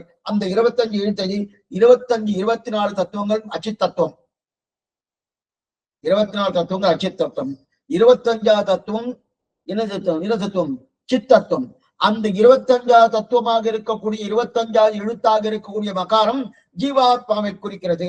அப்ப ஜீவாத்மா ஞானமுடையன்னு தெரியுது. அது மட்டும் இல்ல, அந்த மகாரந்த மகாரந்த தாத்துவலதான் சம்ஸ்கிருத பாஷைக்கு தாத்துவால் தான் எல்லா அர்த்தம் சொல்லப்படுகிறது. தாத்து மகாரம் என்கிற தாத்து என்ன சொல்றதுன்னா மனஜானே மன அவபோதனேன்னு தாத்து, ஞானமுடையவன் ஜீவாத்மா அப்படின்னு சொல்றது. அப்படி ஞானமுடையவன் ஜீவாத்மானா அப்ப ஜடப்பொருளை காட்டிலும் வேறுபட்டவன். ஜடப்பொருள் இல்ல, இது அச்சித்து இல்ல. இதெல்லாம் பார்த்துட்டு இருக்கும் எல்லாமே அச்சித்து. நம்ம கண்ணால பார்க்கக்கூடிய வஸ்துக்கள்லாம் அச்சித்தை. அதுக்கு ஞானம் கிடையாது. ஆனா ஜீவாத்மாவுக்கு ஞானம் இருக்கு இல்லையா, அந்த ஞானம் இருக்கின்றதான் எது காட்டுறது? மகாரம் என்று சொல்லக்கூடிய அந்த அந்த மகார சப்தத்தால அந்த அக்ஷரம் காட்டுறது ஞானம் இருப்பேன் ஜீவாத்மா தெரியுது. அப்ப அப்ப ஞான சூன்யமாக இருக்கிற ஜடப்பொருள் ஜீவாத்மா உடையவன் தான் தெரியுது. அப்ப ஜடப்பொருளை காட்டிலும் வேறுபட்டவன் தெரியுது. அப்ப வேறுபட்டவன்னா ஞான உடைய அர்த்தம் கிடைக்கிறது, ஞான உடைய அர்த்தம் கிடைக்கிறது. சரி, இப்ப என்ன சுவாமி அதுக்கு ஞான உடையும் முதலே எல்லாரும் சொல்லிட்டு தான் இருக்கா, முங்குச்சி சொல்லி சொல்லிட்டு தான் இருக்கா. ஆனா ஞான உடையவன் அர்த்தம் கிடைக்கிறதுக்கு தேவை, அந்த பகவானுக்கு இவன் தாசன் அர்த்தம் கிடைக்கிறது சார். இதுதான் பார்த்துட்டு பகவானுக்கு தாசன் அர்த்தம் கிடைக்கிறது சார். இந்த சந்தேகம் தான் எம்பெருமானாருக்கு வந்து, அவருக்கு வந்து சந்தேகம் இல்லை. ஆனா ஒரு பெரியவருடைய வார்த்தையால் கேட்டு தெரிஞ்சுக்கணும்னா ஞாத்ருத்துவம் பிராதானமா சேஷத்துவம் பிரதானமா அப்படின்னு ஒரு சந்தேகம் வந்துருச்சு. உடனே ஒரு குரத்தாட ஆரம்பிச்சார். குரத்தை நேர் போயிட்டு திருக்கோட்டை நம்பிக்கிட்ட கேட்டுட்டு வாங்குவோம், ஞாத்ருத்துவம் பிராதானமா சேஷத்துவம் பிராதானமான்னு கேட்டுட்டு வாங்கன்னு சொல்லி அனுப்பிச்சோன்னே அவர் வந்தார். 6 மாசம் காத்துட்டு இருந்தார். ஒண்ணும் சொல்ற மாதிரி தெரியல. சரி, நான் கிளம்பி போறேன்னு சொல்லிச்சு. எதுக்காக வந்தேன்னு அப்ப கேட்கிறார். அப்ப சொன்னாரு, இந்த மாதிரி சுவாமி கேட்க சொன்னாரு. அது உனக்கு தெரியாதா? அது ஒன்றும் சந்தேகமா இருக்கு. ஒரு தெரியாத ஆழ்வார் பாசனமா இருக்கு. அடியேனுள்ளான் உடனுள்ளான் பாசனம் ஞாபகத்தில் இல்லையோன்னு சொல்லிட்டார். இந்த வார்த்தை சொல்லிட்டார். ஓ தன்யோஸ்மி நன்னா புரிஞ்சுட்டு அவர் கிளம்பி நேரா ஸ்ரீரங்கத்தை வந்து சுவாமி எம்பெருமானாட்ட இந்த விஷயத்தெல்லாம் சொல்றார். அப்ப ஞாத்ருத்தியத்தை காட்டிலும் சேஷத்துவம் தான் பிராதானியம், சேஷத்துவம் தான் பிராதானியம் தெரியுது. அப்ப மகாரத்தாலே சேஷத்துவம் இருக்கணுமா ஞாத்ருத்துவம் இருக்கணுமா? சாஸ்திரம்னா ஞானம் தான் சொல்றது. ஞானமயம் ஜீவாத்மா, ஞானமயம் ஜீவாத்மா, ஞானமயம் ஜீவாத்மானா இப்ப நமக்கு என்ன தோணுனா, சுவாமி சாஸ்திரம் ஞானமயன்னு சொல்லிருக்கு, நம்ம அடிமைன்னு சொல்லிட்டு இருக்காரு, நீங்க என்னமா சொல்லலாம் அப்படின்னு கேள்வி வருவோம். இப்ப திருக்கோட்டை நம்ம எப்படி சொல்லுவோம் சேஷத்துவம் சொல்லிட்டாருன்னா அந்த ஞானம் இருக்கணும். அந்த ஞானத்துடைய தன்மை என்ன? இங்க சுமாரா சொல்றேன், இதோடைய விவரம் மேற்கொண்டு வரப்போகுது. இப்பயே உங்களுக்கு ஒரு விஷயம் சொல்லிடுறேன். புதன்கிழமையிலிருந்து நவவித சம்பந்தன் ஒரு ஆச்சரியமான கிரந்தம், 18 ரகசிய கிரந்தத்தில் அது ஒரு கிரந்தம். அதுல பூர்ணமா இது வருது. 9 விதமான சம்பந்தங்கள் அதை நம்ம பார்க்க போறோம். ஒவ்வொரு புதன்கிழமை 2 காலட்சமா பார்க்க போறேன். அப்ப இன்னும் விவரமா சொல்றேன். ஆனா அப்ப இதை எடுக்க மாட்டேன். ஆனா அந்த அகாரத்துக்கும் மகாரத்துக்கும் உகாரத்துக்கும் என்னென்ன அர்த்தங்கள் பார்க்க போறோம் அப்ப பார்க்கணும். இப்ப இதை சொல்லணும். இப்ப ஞாத்ருத்துவம் பிராதானியமா சேஷத்துவம் பிராதானியமா? சாஸ்திரமோ ஞானம் தான் பிரதானம் சொல்லிட்டு, ஞானமணி மனஜானே மன அவபோதனேன்னு தாது, அந்த தாது பிரகாரம் ஞானம் உடையவன் ஜீவாத்மா. அப்படின்னா என்ன அர்த்தம்? அச்சித்தை காட்டு வேறுபட்டவன் தெரியுது. அப்ப பகவானுக்கு நான் தாசன் இல்லையே சுவாமினா அது எப்படிப்பட்ட ஞானம்? ஞானம் இருக்கு சுவாமி, என்ன ஃபேன் சுத்தின்னு இருக்கு, ஏசி ஓடின்னு இருக்கு, லைட் எரிஞ்சுட்டு இருக்கு, அதான் ஞானம் சுவாமி. அந்த ஞானத்தை சொல்றதா இல்லையே. இந்த ஞானம் என்னது? பகவானுக்கு தாசபோதனை. திருமாலே நானும் உனக்கு பல அடியேன், அந்த ஞானத்தை தான் ஞானம் சொல்லியிருக்கு. அப்ப சாஸ்திரம் நீ சொல்லியிருக்கிறான் அவ்வளவுதான் சொல்லும். அப்ப அந்த ஞானம் எந்த ஞானம் திருக்கோட்டு நம்பி சொன்னாரோ சரி. அப்ப ஞாத்ருத்துவம் பிரதானம் இல்லை, சேஷத்துவம் தான் பிரதானம் அப்படி சொல்லி பெரிய சண்டையே வந்துருச்சு. சண்டைன்னா வெளில போன்ட்டார் குலத்தோட பார்த்து. இவர் ஞாத்ருத்துவம் தான் பிரதானம் இல்லை, சேஷத்துவம் தான் பிரதானம் எழுத சொன்னா எழுத மாட்டேன்ட்டார் குலத்தாழ்வார். அப்ப அதை இவர் என்ன பண்ணார், ஞாத்ருத்துவம் பிரதானம் எழுதினார், எழுத மாட்டேன்ட்டார். உடனே சரி வெளில போட்டார். அதுக்கப்புறம் கொஞ்ச நாள் கழிச்சு நீ சொன்ன மாதிரி எழுதலாம், சேஷத்துவம் பிரதானம் எழுதலாம் அப்படின்னு சொல்லி எழுதிட்டு ஆரம்பிச்சுக்கணும். எதுக்கு சொல்ல வந்தேன்னா, அப்ப சேஷத்துவம்னா பகவானுக்கு தாசன் தான் மகாரம் சொல்றது. இப்ப இவர் என்ன சொல்றாருன்னா, இந்த இடத்துல பாருங்க, பெரியவன் குருகூன் நகர் நம்பிக்கை ஆளுடைய நாய் அடியேன் பெற்ற நன்மையேன்னு ஒதுக்கணும். இந்த சப்தத்துக்கு அர்த்தம் பார்த்துக்கணும். பெரியவன் குருகூன் நகர் நம்பிக்கை ஆளுடைய நாய். இப்ப மகாரத்துல நாம பகவானுக்கு அடிமைங்கிற வாசகம் இருக்கானா? இல்ல. மகாரத்துல மனஜானே மன அவபோதனேன் தாத்துதான் இருக்கிறது வர நம் பகவானுக்கு அடிமைங்கிற வாசகமே இல்லை. அப்ப மாயங்கிற எழுத்து ஞாத்திருத்தத்தை சொல்றது, சேஷத்துவம் அங்க அந்த இடத்துல இல்லை. ஆனா ஞாத்திருத்துவமே சேஷத்துவம் இருக்கும் என்றுதான் ஞானமே. ஞாத்திருத்துவமே என்ன ஞானம்? சேஷத்துவம் இருக்கின்ற ஞானம் இல்லையா? அந்த அர்த்தத்தை வைத்துக் கொண்டுதான் திருக்கோட்டி நம்பி அடியேன் உள்ளான் உடனுள்ளான் அப்படின்ற பாசனத்தை ஆழ்வார் பாசனம் ஞாபகம் இல்லையோ. ஏன்னா அடியேன் உள்ளான் உடனுள்ளான் சப்தத்துல உடனுள்ளான் அடியேன் உள்ளான்னு சொல்ல, அடியேன் உள்ளான் முதல்ல எடுத்துக்காரு. அப்ப எங்க சேஷத்துவம் பிராதானியம் ஞாத்திருத்துவம் ரெண்டாவது எடுத்திருக்காரு இல்லையா, அதே போல முன்னபடியா இருக்கிறார். இப்ப நம்ம மேலெழுந்த வாரிய மகாரத்தை பார்த்தா ஞாதா ஜீவாத்மா, ஞானமுடையவன் ஜீவாத்மா, அப்படி தலையை நிமிரும். அகமேவ பரந்தத்துவம் மாதிரி அந்த தலை நிமிறது. சரி, ஞாத்தான்னு சொன்னாலே ஒரு ஆபத்து வந்துடும். அவன் அபாரமான ஞானம் சுவாமி இருக்கு, அபாரமான ஞானம் இல்ல. உடனே என்ன தெரியுமா வந்துடும், நான் தான் ஞானமுடையவன், எனக்கு தான் எல்லாம் தெரியும். சுதந்திரன் பெரிய ஆபத்து இது. ஸ்ரீவைஷ்ணவ சம்பிரதாயத்தை சுதந்திரனா இருக்கக்கூடிய தன்னை முதல்ல ஒழிக்கணும். ஸ்வரக்ஷனே சுவாமி வழி மொழிகை, என்னை நான் ரட்சித்துக் கொள்வது கூடாது. எதனால வருதுன்னா சுதந்திரன் வந்துடுறதுனும், அப்ப சுவாதந்திரியம் வந்துடுறதுனும், இந்த சந்தேகம் உடனே வந்துடுறதுனும். ஏன்னா ஞானமயம்னு சொன்னாலே ஞானம் இருக்கே சுவாமி, ஞானம். இதனாலதான் அதை சேர்த்து சொல்லிடுறேன். அகார உகாரம் அகாரம் சொல்லியிருக்கு இல்லையா, இந்த திருமந்திரம் தானே சொல்லியிருக்கு. இந்த திருமந்திரம் யாருக்கு உபதேசம் பண்றது? நமக்குதான் உபதேசம் பண்றது. இல்ல பகவானுக்கு உபதேசம் பண்றது. அவர் உபதேசம் கேட்டு மேற்கொண்டு மோட்சம் போறாரா? இல்லை. அப்ப யாருக்கு உபதேசம் பண்றதோ அவளைதான் முதல்ல சொல்லணும். அப்ப மகாரம் முதல்ல வரணும், அடுத்து அகாரம், அடுத்து உகாரமோ அகாரமோ போட்டுக்கலாம். அப்ப மகாரம் தான் முதல்ல வரணும். ஆனா மகாரத்தை முதல்ல சொல்லல, அகாரத்தை முதல்ல சொல்லிட்டு மகாரத்துல என்ன பண்ணி கடைசியா தள்ளிட்டு. ஏன் சுவாமி மக்காரத்து எங்களுக்கு தான் சுவாமி உபதேசம். அப்ப நாங்க யாரும் முதல்ல தெரிஞ்சுக்கணுமோ, நாங்க யாரும் தெரிஞ்சுட்டாத்தானே மேற்கொண்டு பகவான் யாரும் தெரிஞ்சுக்கிறதுனா, நீ யாருன்னு தெரிஞ்சுட்டா உனக்கு அகங்காரம் வந்துடும். மக்காரத்தை முன்னாடி வச்சு என்ன சொல்லுவோம், மக்காரம் ஞானமயன் ஆனந்தமயன், என்னமா ஞானம் அப்படியே மேல பறக்கிற மாதிரி இருக்கும் ஜீவாத்மாக்கு. ஓ, எனக்கு இருக்கிற ஞானம் என்ன பற்றி ஞானம் பறக்கிற மாதிரி இருக்கும். இப்ப அந்த மாதிரி நிலைக்கு வந்ததுக்கு அப்புறம் நீ அப்படிப்பட்ட நீ பகவானுக்கு அடிமை தெரியுமோ அப்படின்னு அகாரம் பின்னாடி வந்துட்டு வச்சுக்க, ஒத்துக்கவே மாட்டான். ஜீவாத்மாவுக்கு இருக்கக்கூடிய ஒரு தன்மை என்னன்னா, அவரை ஏதாவது சொல்லியாச்சுன்னா அதுலயே ஸ்தபரம் நிற்பார். நின்றுட்டு சுவாமி நான் ஞானமே சாத்திரமே சொல்லியிருக்கேன், என்ன நீ போய் அவனுக்கு அடிமைன்னு சொல்ற, ஒத்துக்க மாட்டான். அப்படின்னா என்ன பண்ணாரு, முதல்ல பகவானை போட்டான். அதுக்கப்புறம் அப்படிப்பட்ட பகவானுக்கு நீ அடிமை. அப்ப ஞானத்தை இறக்கணும்னா ஞானம் இருக்கு. அதனாலதான் சாஸ்திரம் என்ன பண்ணிட்டு அகார உக்காரம் அகாரம்னு இது வந்து பரந்த வழியிலும் எடுத்திருக்காரு பெரியவாச்சாரியன். பரந்த ரகசியம் எதுக்கு சொல்லுவாங்கன்னா, அதே போலங்க அகார உக்காரம் அகாரம் போட்டு காரணம் தான். ஏன் முதல்ல மகாரம் தான் போட்டுக்கணும். உபதேசம் யாருக்கும் அவளை தான் முன்னாடி போடணும். உபதேசம் திருமந்திர உபதேசம் நமக்கு தான். அப்ப மகாரம் முன்னாடி போடாம ஏன் போட்டான்னா இந்த காரணம். அதே போலங்க இங்க மனஜானே மன அவபூதன தாது வந்துச்சுன்னா ஜீவாத்மா ஞானமயன் அப்படின்னு என்ன ஆபத்து, சுதந்திரம் வந்துடணும் உடனே வேணாம். அதனாலதான் மதுரை கவியா என்ன பண்ணா, மகாரத்துக்கு அர்த்தம் சொல்லும் போது நான் என்று உபயோகப்படுத்தல. நட்ட பாருங்க, கரியகோல திருவுரு காண்பன் நான் பெரியவன் குருபூன் நகர் நம்பிக்கை ஆளுரிய நாய் நான் பெற்ற நன்மையே. சேரும் ஆசனம் தாராளமா சேரும். பெரியவன் குருபூர் நகர் நம்பி காலுரிய நாய் அடியேன் பெற்ற நன்மையேன்னு அவர் போட்டிருக்காரு. அதான் பாசனம். இப்ப நம்ம என்ன பண்றோம், பெரியவன் குருபூர் நகர் நம்பி காலுரிய நாய் நான் பெற்ற நன்மையே, ரெண்டும் ஒண்ணுதானே. அடியேனாலும் என்னதான் குறிக்கப்படுது, நான்னாலும் என்னதானே குறிக்கப்படுது அப்படின்னா போடல. ஏன் போடல, இதனால அடியேன் பெற்ற நன்மையே இருக்கு இல்லையா. அப்ப அடியேனுங்கிற சப்தம் சதுர்த்தியுடைய அர்த்தத்தை தெளிவுபடுத்துறதுன்னு தெரிவிக்கிறார். என்ன பாருங்க, சதுர்த்தியுடைய அர்த்தம், சதுர்த்தி எது, ஆய இது நாலாவது வேற்றுமை உருவு, 7 வேற்றுமை உருவு, 8 கூட வச்சுக்கலாம், 8 வேற்றுமை உருது.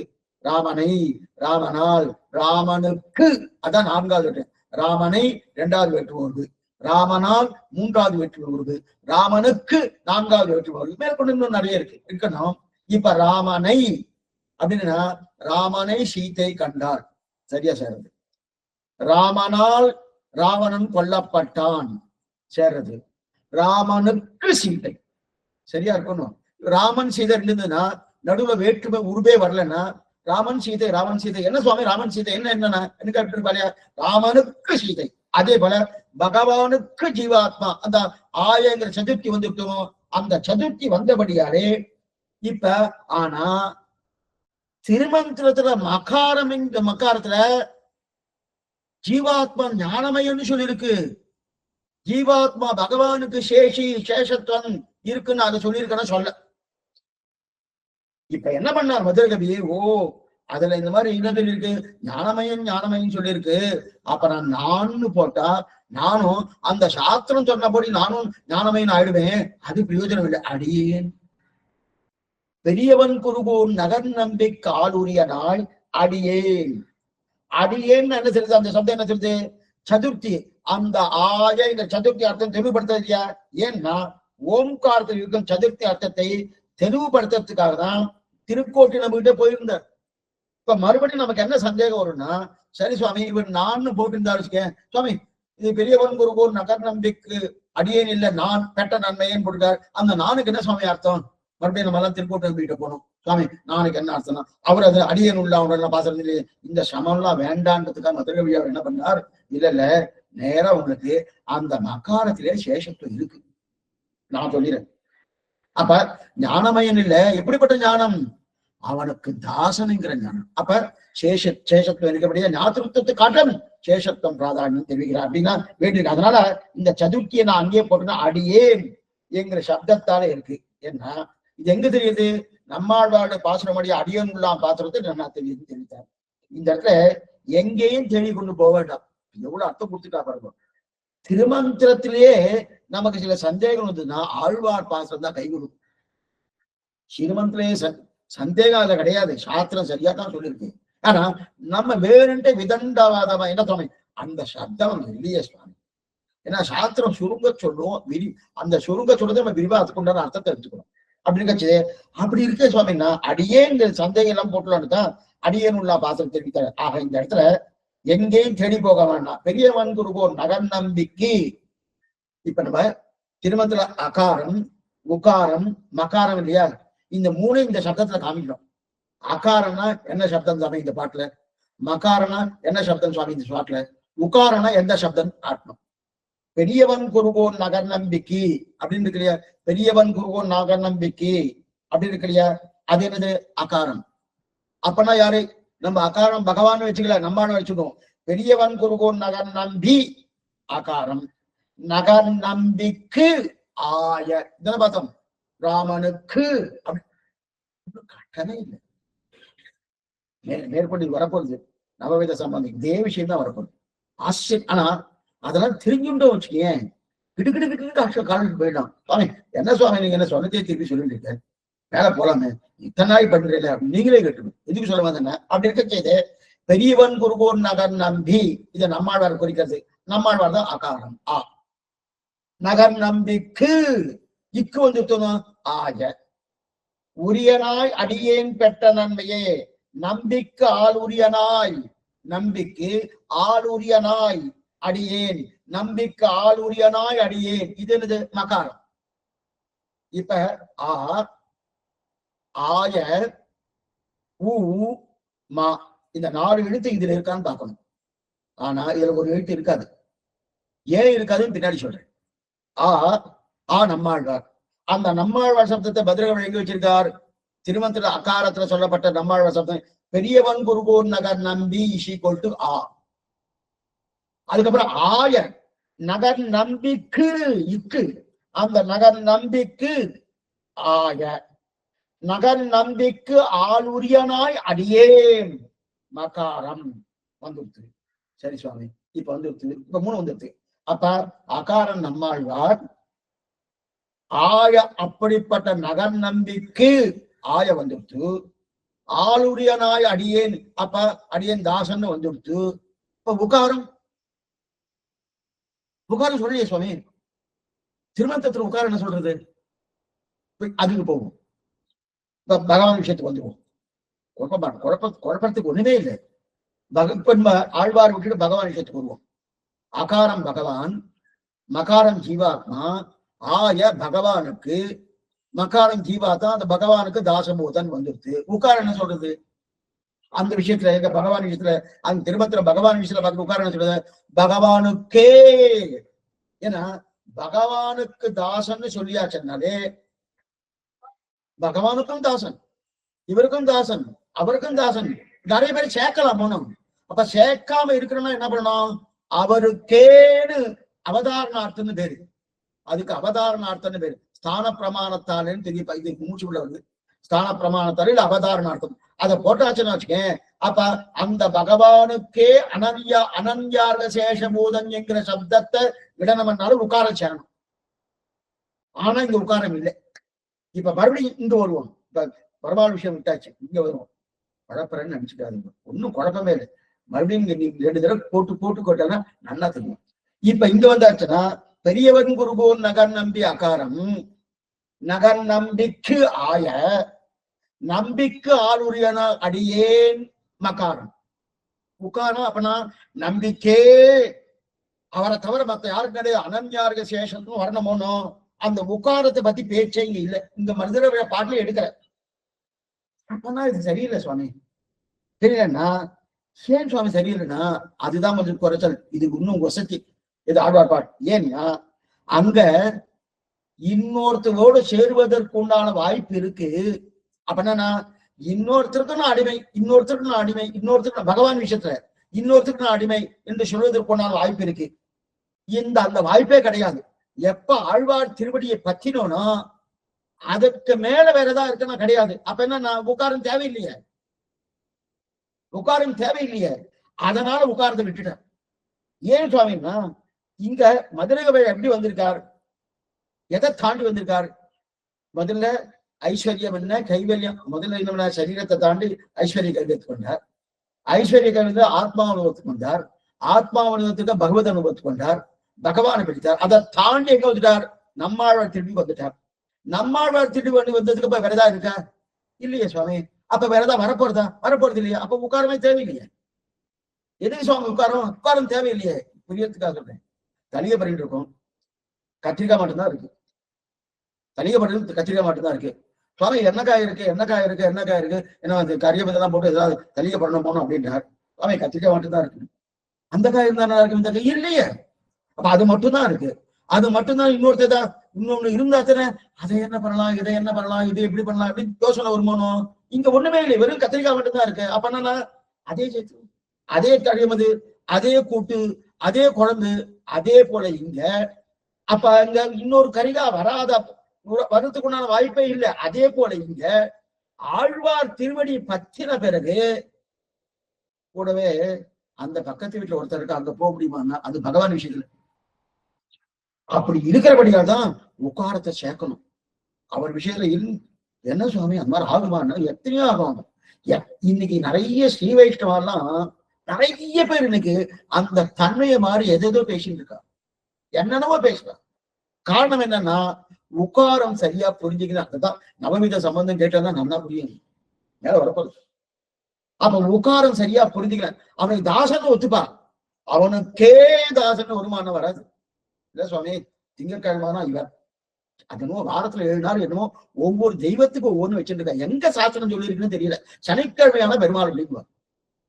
சனிக்கிழமையான பெருமாள். இப்ப வியாழக்கிழமை புதுசா ஒண்ணு வந்துட்டு, அது என்னவோ ஒண்ணு புதுசா எங்கெங்கோ ஒரு ஏதோ அவ ஒரு 50 வருஷம் ஓடிட்டே இருக்கும், திருப்பி 50 வருஷம் மாறிடும். அதெல்லாம் மாறிட்டே இருக்கு. எதுக்கு சொல்ல வந்தேன்னா அப்ப உட்காரம் ஆழ்வார் விஷயத்த தேவையில்லை. ஏன்னா எப்ப அவரை திருவடி பிடிச்சோம். அதனாலதான் தேவு மற்றறியேன். எப்படிப்பட்ட ஆச்சரியமான அர்த்தத்தை நஞ்சியை காமிச்சிருக்காங்க. தேவு மட்டரியன்னு சொல்லிட்டாரணும். தேவு மட்டரியன்னு சொன்னதுக்கு அப்புறம் உட்காரம் அங்க தேவையா சுவாமி? அதனால்தான் உட்காரத்துக்கு உண்டான சப்தத்தையே மதுரை கவியார் இடல. அப்ப அகாரம் சுவாமி நம்மாழ்வார், அதே போல மகாரம் மதுரை கவியாழ்வார். ஆய அப்படிப்பட்ட நம்மாழ்வாருக்கு தாசன் மதுரை கவியாழ்வார். அப்ப இந்த சப்தம் எங்க சொல்றது? ஆய மா, இது 3 தான் இருக்கு. உகாரம் இல்லை. ஏன் இல்லை? போட வேண்டிய அவசியம் இல்லை. பகவானுக்கு இருக்கே சுவாமி, நான் போட்டுதான் ஆகணும். அவரை பிடிச்சிட்டு வேற எங்கேயா போறதுக்கும் வாய்ப்பு இருக்கு. அதனால அவருக்கே அப்படின்னு போட வேண்டியிருக்கு. உனக்கே நாம் ஆட்சேய்வோம். அதான் ஆண்டாள் தெரிவிக்கிறான். உனக்கே நாம் ஆட்சேய்வோம். உனக்கு என்னன்னா நீ நினைக்க மாதிரி இங்க அதான் உகாரத்தின் அர்த்தம் இல்லை. உனக்கே நாம் ஆட்சேய்வோன்றது. அதே போல இங்க என்ன அர்த்தம்னா இங்க எப்ப ஆழ்வார் திருவடியை பற்றினோம் மற்றது கிடையாது சுவாமி. அப்ப உட்காரம் தேவையே.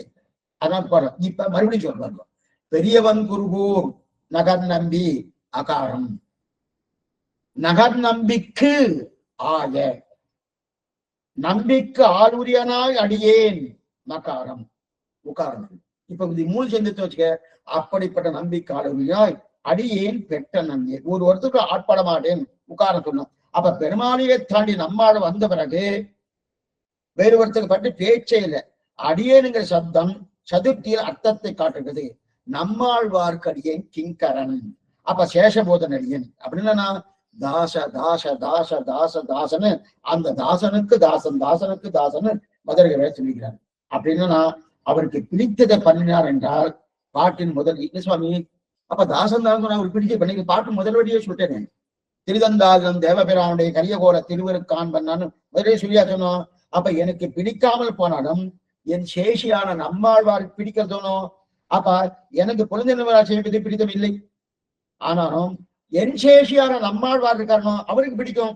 பிடிக்கிறபடியான கரியகோல திருவருக்கான் பண்ணான்னு தெரிவித்தார். இப்ப கரியகோல திருவுரு அடுத்த விஷயம். கரியகோல திருவுரு இருக்கு இல்லையா? அப்ப கண்டது எதுக்காக ஆக வேண்டாம். இதுதான் நம்மாழ்வார் நம்மாழ்னு சொல்லி நீ உட்காரமே சொல்லலையே. உட்காரத்தை நம்மாழ்வாருக்கே கூட சொல்லல. நம்மாழ்வாருக்கு நம்மாழ்வாருக்குன்னா அவர் எங்கேயும் போக மாட்டாங்க. கட்டாயம் போக மாட்டேன். இப்ப பகவானுக்குன்னா போறது வாய்ப்பு இருக்கு. நிறைய பேர் போயிருக்கா. ஒருத்தர் 2 பேர்ல நிறைய பேர் போயிருக்கா. நல்லா இது மாதிரி இல்லையா? அதனால நம்மாழ்வாருக்கு அடியேன் சேஷத்தோடையவன். அப்ப சேத்தனுக்கு வேலையே சேஷி உகந்த பண்ணணும். சேஷிக்குது சேஷிக்கு உகப்புது அவர் பொழுந்த நிறப்பிரான சேவிக்கிறார் நம்மாழ்வார். அப்ப அவருக்கு எது பிடிச்சிருக்கு அதனை பண்ணணும். இவருக்கு பிடிச்சிருக்கு பிடிக்காம போயிருக்கு அது வேற விஷயம். என் தலைவனுக்கு எது பிடிச்சிருக்கோ அதை நம்ம பண்ணணும். தலைவருக்கு எது பிடிச்சா அதை பண்ணணும். அப்ப சேஷிக்கு பிடிச்ச இப்ப பண்ணணும். அதனால்தான் நான் என்ன பண்ணினேன் கரியகோல திருவருக்கான்பன்னு சொன்னேன். கரியகோல திருவருக்கான்பன்னு நான் சொன்னேனே தவிர நான் திருவருக்கான்பன்னா எனக்கு பிடிச்சு சொல்லல. நல்லா பாத்துக்கோ, எனக்கு பிடிச்சு சொல்லல. அப்ப யாருக்கு பிடிச்சிருக்கு? என் சேஷியான நம்மாழ்வார் பிடிச்சிருக்கு. அவரை பத்தி பேசணும் இவருக்கு ஆனந்தம் கிடைக்கிறது. அதனால அவருக்கு ஆனந்த விதமோ அந்த ஆனந்தத்தை நான் கொடுப்பதற்காக என்ன பண்ணேன் கரியகோல திருவருக்கான்பன். அதுதான் நினைப்பன்னு சொல்லல, உபாசிப்பேன்னு சொல்லல. ஏன்னா நினைப்பன் உபாசிப்பேன்னா நெஞ்சு அங்க பேடுத்து அப்படின்னு அர்த்தம். வாய் வார்த்தையா சொன்னேன். அதுவும் மனசகாயம் இல்லாம சொன்னேன். அது மட்டும் இல்ல எனக்கு விருப்பத்தோடு சொன்னேன்னு கிடையாது, ஆதரவே இல்லாம சொன்னேன். எதுக்காக சொன்னேன் அதுவும் சொல்ல வேண்டாம்னா எங்க ஆழ்வார்க்கு உத்தேசம். அதனால சொன்னேன் இருக்கிறார். நஞ்சியுடைய வியாக்கியானம் கரியகோல திருவருக்கான்பன் நாம் பெரியவன் குருவோன் நகர்நம்பிக்கு ஆளுயனாய் அடியேன் பெற்ற நன்மையை தெரிந்தார். நஞ்சியுடைய வியாக்கியானம் முற்று பெற்றது. இப்ப அடுத்து அழகிய மணவாள பெருமாவுடைய வியாக்கியானம். ஆச்சரியமான வியாக்கியானம். இப்ப பக்கம் 106 புஸ்தகம் யார் வச்சிருக்கிறதா சொல்றேன். பக்கம் 106 அழகிய மணவாள பெருமாள் வியாக்கியானம் அவதாரிகை 3ஆம் பாட்டு. திரிதந்தித்யாதி. இவர் செவுமட்டடியை என்றார் கீழ்பாட்டில். இங்கு ஈஸ்வரன் அந்தோ இவர் பக்கமே மன்றான் எப்படி சொல்லுகிறார். பகவத் விஷய பிரணனாக ஆச்சார விஷயத்தில் பிரபலனாக கடவன், ஆச்சாரிய பிரணனமாக பகவத் விஷய பிரணனாக கடவன். பிரியோகி ஞானினகா அத்தியர்த்தம் சஜமக பிரியகா என்கிறபடியே ஒருவருக்கு பிரிய விஷயமா இருக்கிறவரே ஒருவனுக்கு உகந்தானாவது அவனுடைய உகந்தாரை உகக்கை ஆயிற்று. ஆச்சரியமா தெரிவிக்கிற அவதாரிகளே பார்த்துக்கணும். அதாவது கீழே நாவினால் நவைத்து இன்பமெய்தினேன் மேவினேன் அவன் பொன்னடி மெய்மையேன் தெய்வமற்றடியேன் குருகூர் நம்ம வேறு தெய்வம் எனக்கு தெரியாதுன்னு 2வது பாட்டுல சொன்னார். இது 3வது பாசம். இப்ப இந்த பாட்டுல என்னன்னா அங்க பெருமாளை சேவிச்சேன்ற வேறு தெய்வம் தெரியாதுன்னு அங்க சொல்லிட்டு இங்க பெருமாளை சேவிச்சேன்னு சொன்னாருன்னா ஒண்ணுக்கு சேரலையே சுவாமி கான்ட்ரடிக்டரியா இருக்கேன் சேரலையே. ஏன்னா அப்ப மதுரை வஜவர் நான் ஒண்ணும் அவர் பின்னாடி போகல. ரொம்ப தைரியமா சொல்றாரு. நான் ஒன்னும் பெருமாள் பின்னாடிலாம் போல, பெருமாள் என் பின்னாடி வந்தார். இப்ப பெருமாளை போயிட்டு காச்சுங்க முன்னாடி கோஷ்டி 4000 பேர் கோஷ்டி போகும். பெருமாள் நடுவில் இருக்கார். இந்த பக்கம் என்ன வேத பாராயணம் கோஷ்டி வரும். இப்ப மதுரை கவியார் முன்னாடி போயிட்டு இருக்காரு. பின்னாடி வேத பாராயணம் கோஷ்டி பாரு பெருமாள் பின்னாடி வந்துட்டு இருக்காரு. ஓ அந்த மதுரை கவியாரோட சம்பந்தம் எனக்கு வேணுமே. மதுரை அதான் சொல்ற மதுரை கவியார் நான் ஒன்னும் அவர் பின்னாடி போல, அவர் தான் என் பின்னாடி வந்தாரு. அவர் என் பின்னாடி வந்து சேவை சாய்ச்சே தீருவேன்னு அப்படின்னு வந்தா நான் என்ன பண்றது? பிடிவாதமா என்கிட்ட வந்துட்டார். அவன் இந்த மாதிரி உண்டா? இந்த மாதிரி உண்டா? அதுதான் நிஜம். உண்டாண்ணா பிடிவாதம். ஏன்னா இந்த கிளப் ஆகும்போது நம்ம பெருமாளை சேவிக்கிறோம். பெருமாளை சேவிக்கிறோம். அதே போல பெருமாளை சேவிக்கிறது இது காரணம், பிரதான காரணம் இது ஆச்சாரம் சொல்லி கொடுத்தாங்க. பெருமாள் ஈடுபடணும். பகவான் காட்டி கொடுத்தான்றது ஆச்சாரம் ஈடு. 2 விஷயம் இந்த சிவசன மொழி எடுத்திருக்கார். நாம பகவானை சேவிப்பதே ஆச்சாரியன் பார்த்து அவரை சேவி சுவாமி தேவரி கைங்கரியம் பண்ணலாம் இல்ல அவரு கைங்கரியம் பண்ணு. அதனால ஆச்சாரியன் சொன்னபடியால பெருமாளுக்கு நம்ம சேவிக்கிறோம். அதே பகவான் சொல்றாரு ஆச்சாரியனை சேவின்றார், அதை நம்ம ஆச்சாரியனை சேவிக்கணும். இப்ப இருவரும் உபகாரம் சேவிக்கிறோம் இல்லையா? ஆச்சாரிய கைங்கரியம் பகவான் சொன்னபடியால் பண்றோம், பகவத் கைங்கரியம் ஆச்சாரியன் சொன்னபடியால் பண்ணுவோம். இப்ப அவர் தானே ஆச்சாரியனை கொடுத்தார், பகவான் தானே ஆச்சாரியன் கொடுத்தார், அந்த ஆச்சாரியன் தானே பகவானை கொடுத்திருக்காரு. கன்ஃபியூஸா இருக்கு. பகவான் ஆச்சாரனை கொடுத்தாரா, ஆச்சாரன் பகவானை கொடுத்தாரு? ரெண்டுமே உண்டு. பகவான் தான் ஆச்சாரனை கொடுத்திருக்கார், ஆச்சாரியன் தான் பகவானை கொடுத்திருக்கார். என்ன சுவாமி புரியலையா? பகவான் ஏதோ ஒரு முதல்ல ஏதோ நமக்கு சிறு ஞானத்தை கொடுப்பார், அப்ப ஆச்சாரனை கண்டு கொடுத்துருவார். அந்த சிறு ஞானத்தால பகவானை பத்தி பூர்த்தியா தெரியாது. அதுக்கப்புறம் இந்த பகவான் இப்படிப்பட்டவன் ஆச்சாரியன் தான் பகவானை காட்டுற, ரெண்டுமே ஒத்தி போயிடுச்சு. சரி காட்டுறாரு. அதனால இவர் சொல்றதுக்கு அவரை சேவிக்கணும், அவர் சொல்றதுக்கு இவர் சேவிக்கணும். அப்படி இவர் அவரை கொடுத்தார், அவர் இவரை கொடுத்தாருன்னு தெரியாது. அப்ப பகவானுடைய உகப்புக்காக ஆச்சாரனை சேவிக்கணும், ஆச்சார உகப்புக்காக பகவான் சேவிக்கணும். இது போலன்னா இது எது போலன்னா, பிள்ளை வேட்டகத்தை ஆசைப்பட்டிருக்கேன், பெண் புக்ககத்தை ஆசைப்பட்டிருக்கோம். இன்னைக்கு அது ஸ்டேர்மான்னு தெரியாது. கல்யாணம் ஆயிடுச்சுன்னா இது ஆசைப்பட்டு இருக்கணுமா பெண் பக்கம், கல்யாணம் ஆயிடுச்சுன்னா பெண்ணானது ஆண் பக்கம் ஆசைப்பட்டு இருக்கணும். அப்ப ஆச்சாரியனால் கொடுக்கப்பட்டார் என்பதற்காக, அப்படி பிடித்து அடைவிப்பதற்காக ஆச்சாரியின் திரு பகவத் விஷயத்தில் ஈடுபடணும். இப்ப பகவத் விஷயத்தில் ஈடுபடணும். அதுக்காக இப்ப இதுல என்ன தெரிவிக்கிறார்னா, கண்ணன் பெருமான் பிரியோகி ஞானினகா அர்த்தமகம் சஜமமப்பியகா. கண்ணன் கீதையில அழகான வாக்கியம் அது. அழகா கேட்கிறார், ஆச்சாரியனுக்கு பிரியமான பகவான் இருப்பாரா, பகவானுக்கு பிரீத்தி விஷயமாக ஆச்சாரியன் இருப்பாரா? Excellent question. ஆச்சாரனுக்கு பிரியமாக பகவான் இருப்பாரா, இல்ல பகவானுக்கு பிரீத்தி விஷயமா ஆச்சாரன் இருப்பாரா? ரெண்டு பேரும் ஒருத்தருக்கு சந்தோஷப்பட்டு கொள்வார்கள். கண்ணன் கீதையில சொல்றான், பிரியோகி ஞானினகா அத்தியமகம் சஜமமப்பியகா. ஆச்சாரனுக்கு பிரியமாக பகவானே இருப்பார், பகவானுக்கு பிரியமாக ஆச்சாரன் இருப்பார். அதான் பிரியோகி ஞானினகா. பிரியோகி ஞானினகான்னு தெரிவிக்கிறார் யார்? நான் ஞானிக்கு ரொம்ப பிரியமா இருக்கிறேன் அர்ஜுனா, ஆனா அந்த ஞானியே என்கிட்ட பிரியமா இருக்கிறான்.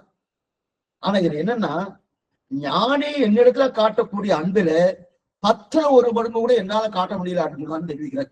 அத்தனையும் போய் பகவான்கிட்ட ஒரு ஞானியானவன் பகவான்கிட்ட காட்டக்கூடிய அன்பு 10 மடங்கா, அந்த பகவான் ஞானிகிட்ட காட்டக்கூடிய மடங்கு 1 மடங்குன்னு தெரிவிக்கிறார். அப்படியே மாத்திக்கணும். ஏன்னா ஞானிதான் பகவான்கிட்ட 1 மடங்கு தான் பண்றாரு, பகவான் நம்ம கிட்ட என்ன பண்றான்னா 10 மடங்கு காட்டிக்கிறார் இல்லையா அப்படின்னு இருக்கு இல்லையா? அப்ப ரெண்டு பேருக்குமே காட்டக்கூடிய தன்மை உண்டு. என்ன காட்டக்கூடிய தன்மை? பிரீத்தியை காட்டணும். பகவானுக்கும் அந்த ஞானியான ஆச்சாரனுடைய பிரீத்தியை காட்டக்கூடிய தன்மை உண்டு. அதே போல ஆச்சாரனுக்கும் பகவான் பொறுத்தவர்களும் காட்டுது. அப்ப ஒருத்தர் விட்டு கொடுக்கக்கூடிய தன்மை இல்லாம ரெண்டு பேரும் சரிசமாவா இருக்காங்க. ரெண்டு பேரும் பிரியத்தோடு இருக்கான்னு தெரியப்படுது. அப்ப எப்பவுமே எனக்கு ஒருத்தர் பிடிச்சிருக்குன்னா, ஒருத்தர் பிடிச்சிருக்கு அவரை மட்டும் பிடிச்சிருந்தா போறாது. எனக்கு ஒருத்தர் பிடிச்சிருக்குன்னா, சுவாமி உண்மை பிடிச்சிருக்கு, அவர் பக்கத்துல யாரோ ஒருத்தர் இருக்காங்க, அவரையும் பிடிக்கணும். எனக்கு ஒருத்தர் பிடிச்சிருக்குன்னா, இப்ப கல்யாணம் பண்ணிட்டாதான் இன்னைக்கு பெரிய வம்பு. அதுதான் கல்யாணம் பண்ணியாச்சுன்னா பர்த்தாவுக்கு பிடிச்சவெல்லாம் பிடிக்கணும், அதே போல பாரியாவுக்கு பிடிச்சவெல்லாம் பிடிக்கணும். அதெல்லாம் உங்க வீடு வேறு அந்த வீடு வேறுன்னா பேசப்படாத இருக்கணும்.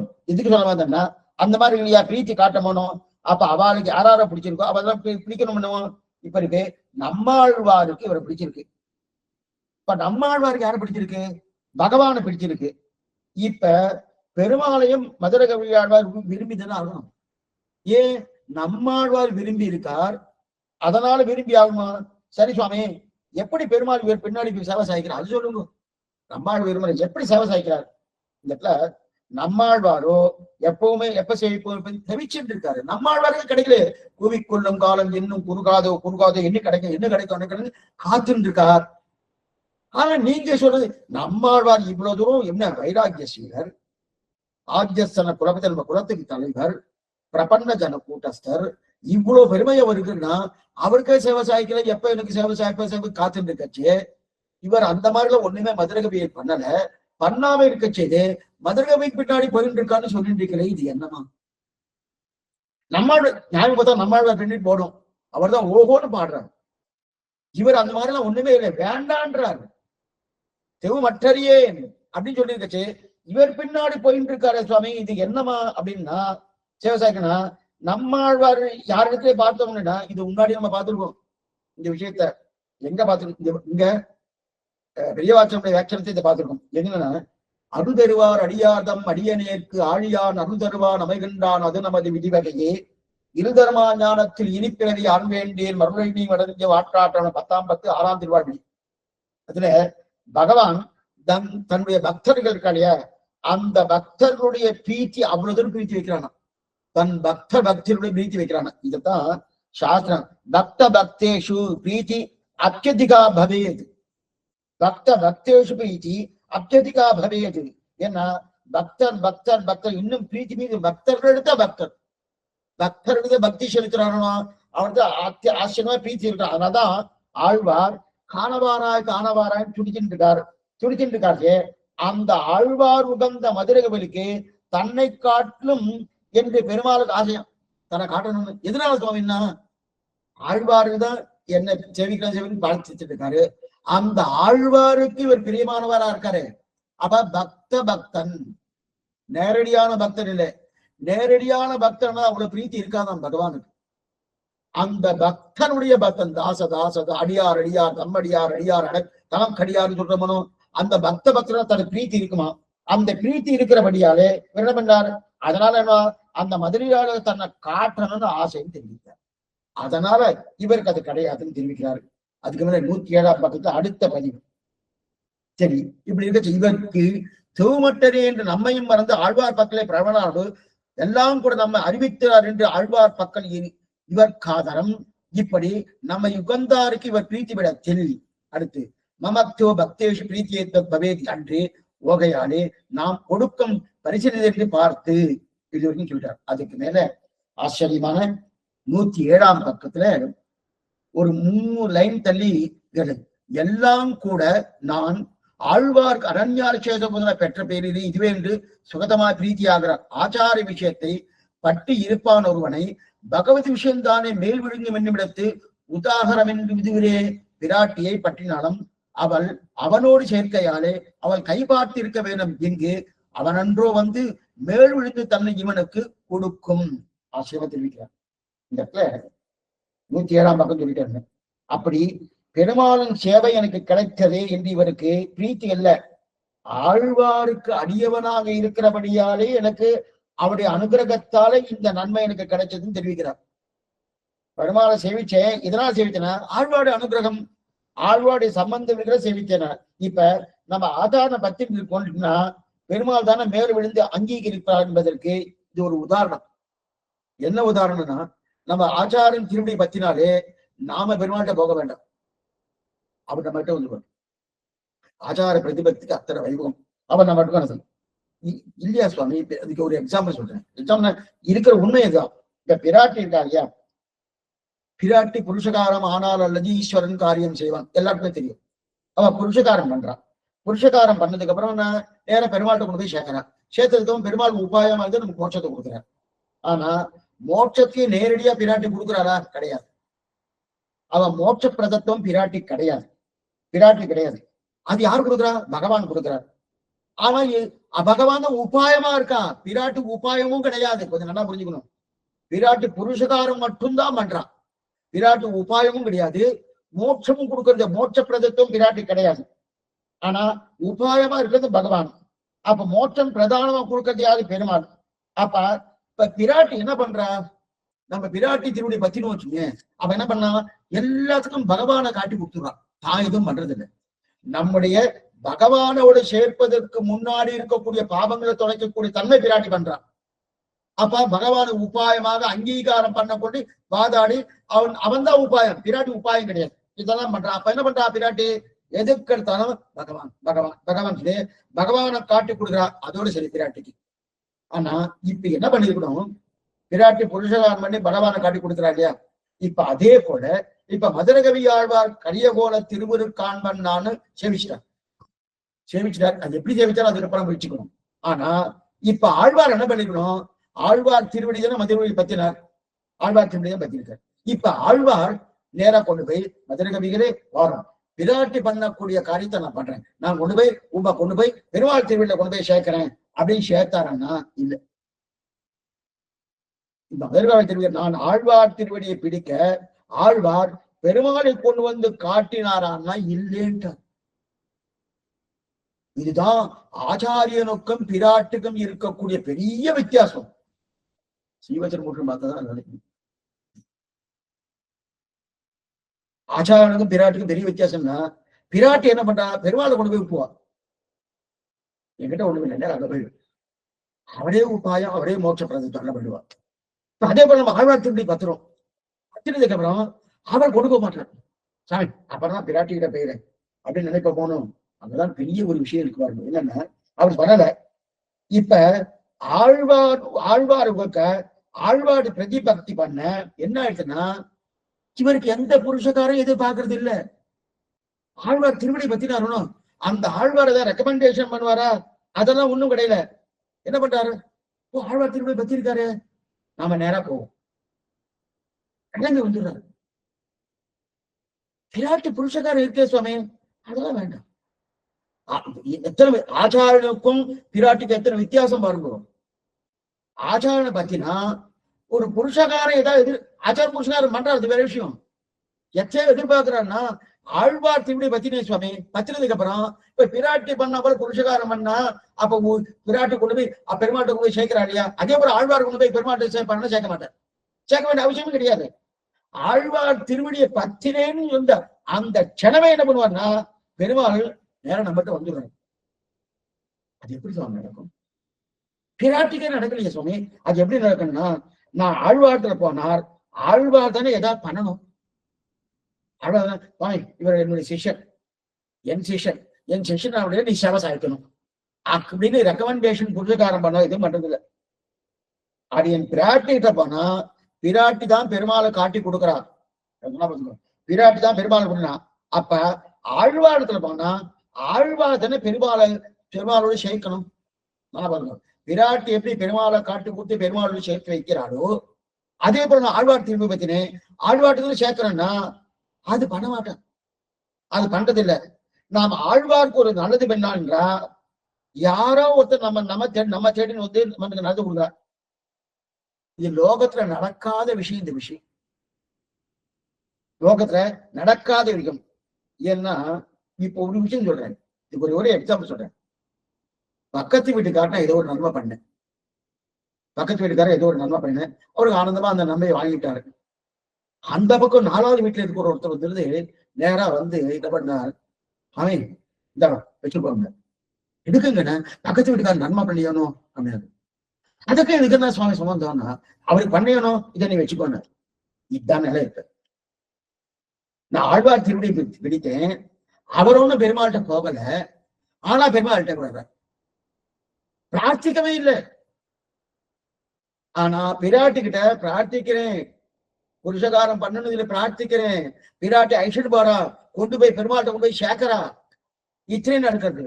அது ஆழ்வார்ட்ட வந்து வச்சுக்கேன், அவர் திருவடி பத்தினே, அவ்வளவுதான். அவர் பேசாம இருக்காரு, நம்ம திருவடி பத்தி இருக்காரு இருக்கட்டும் அப்படின்றார்.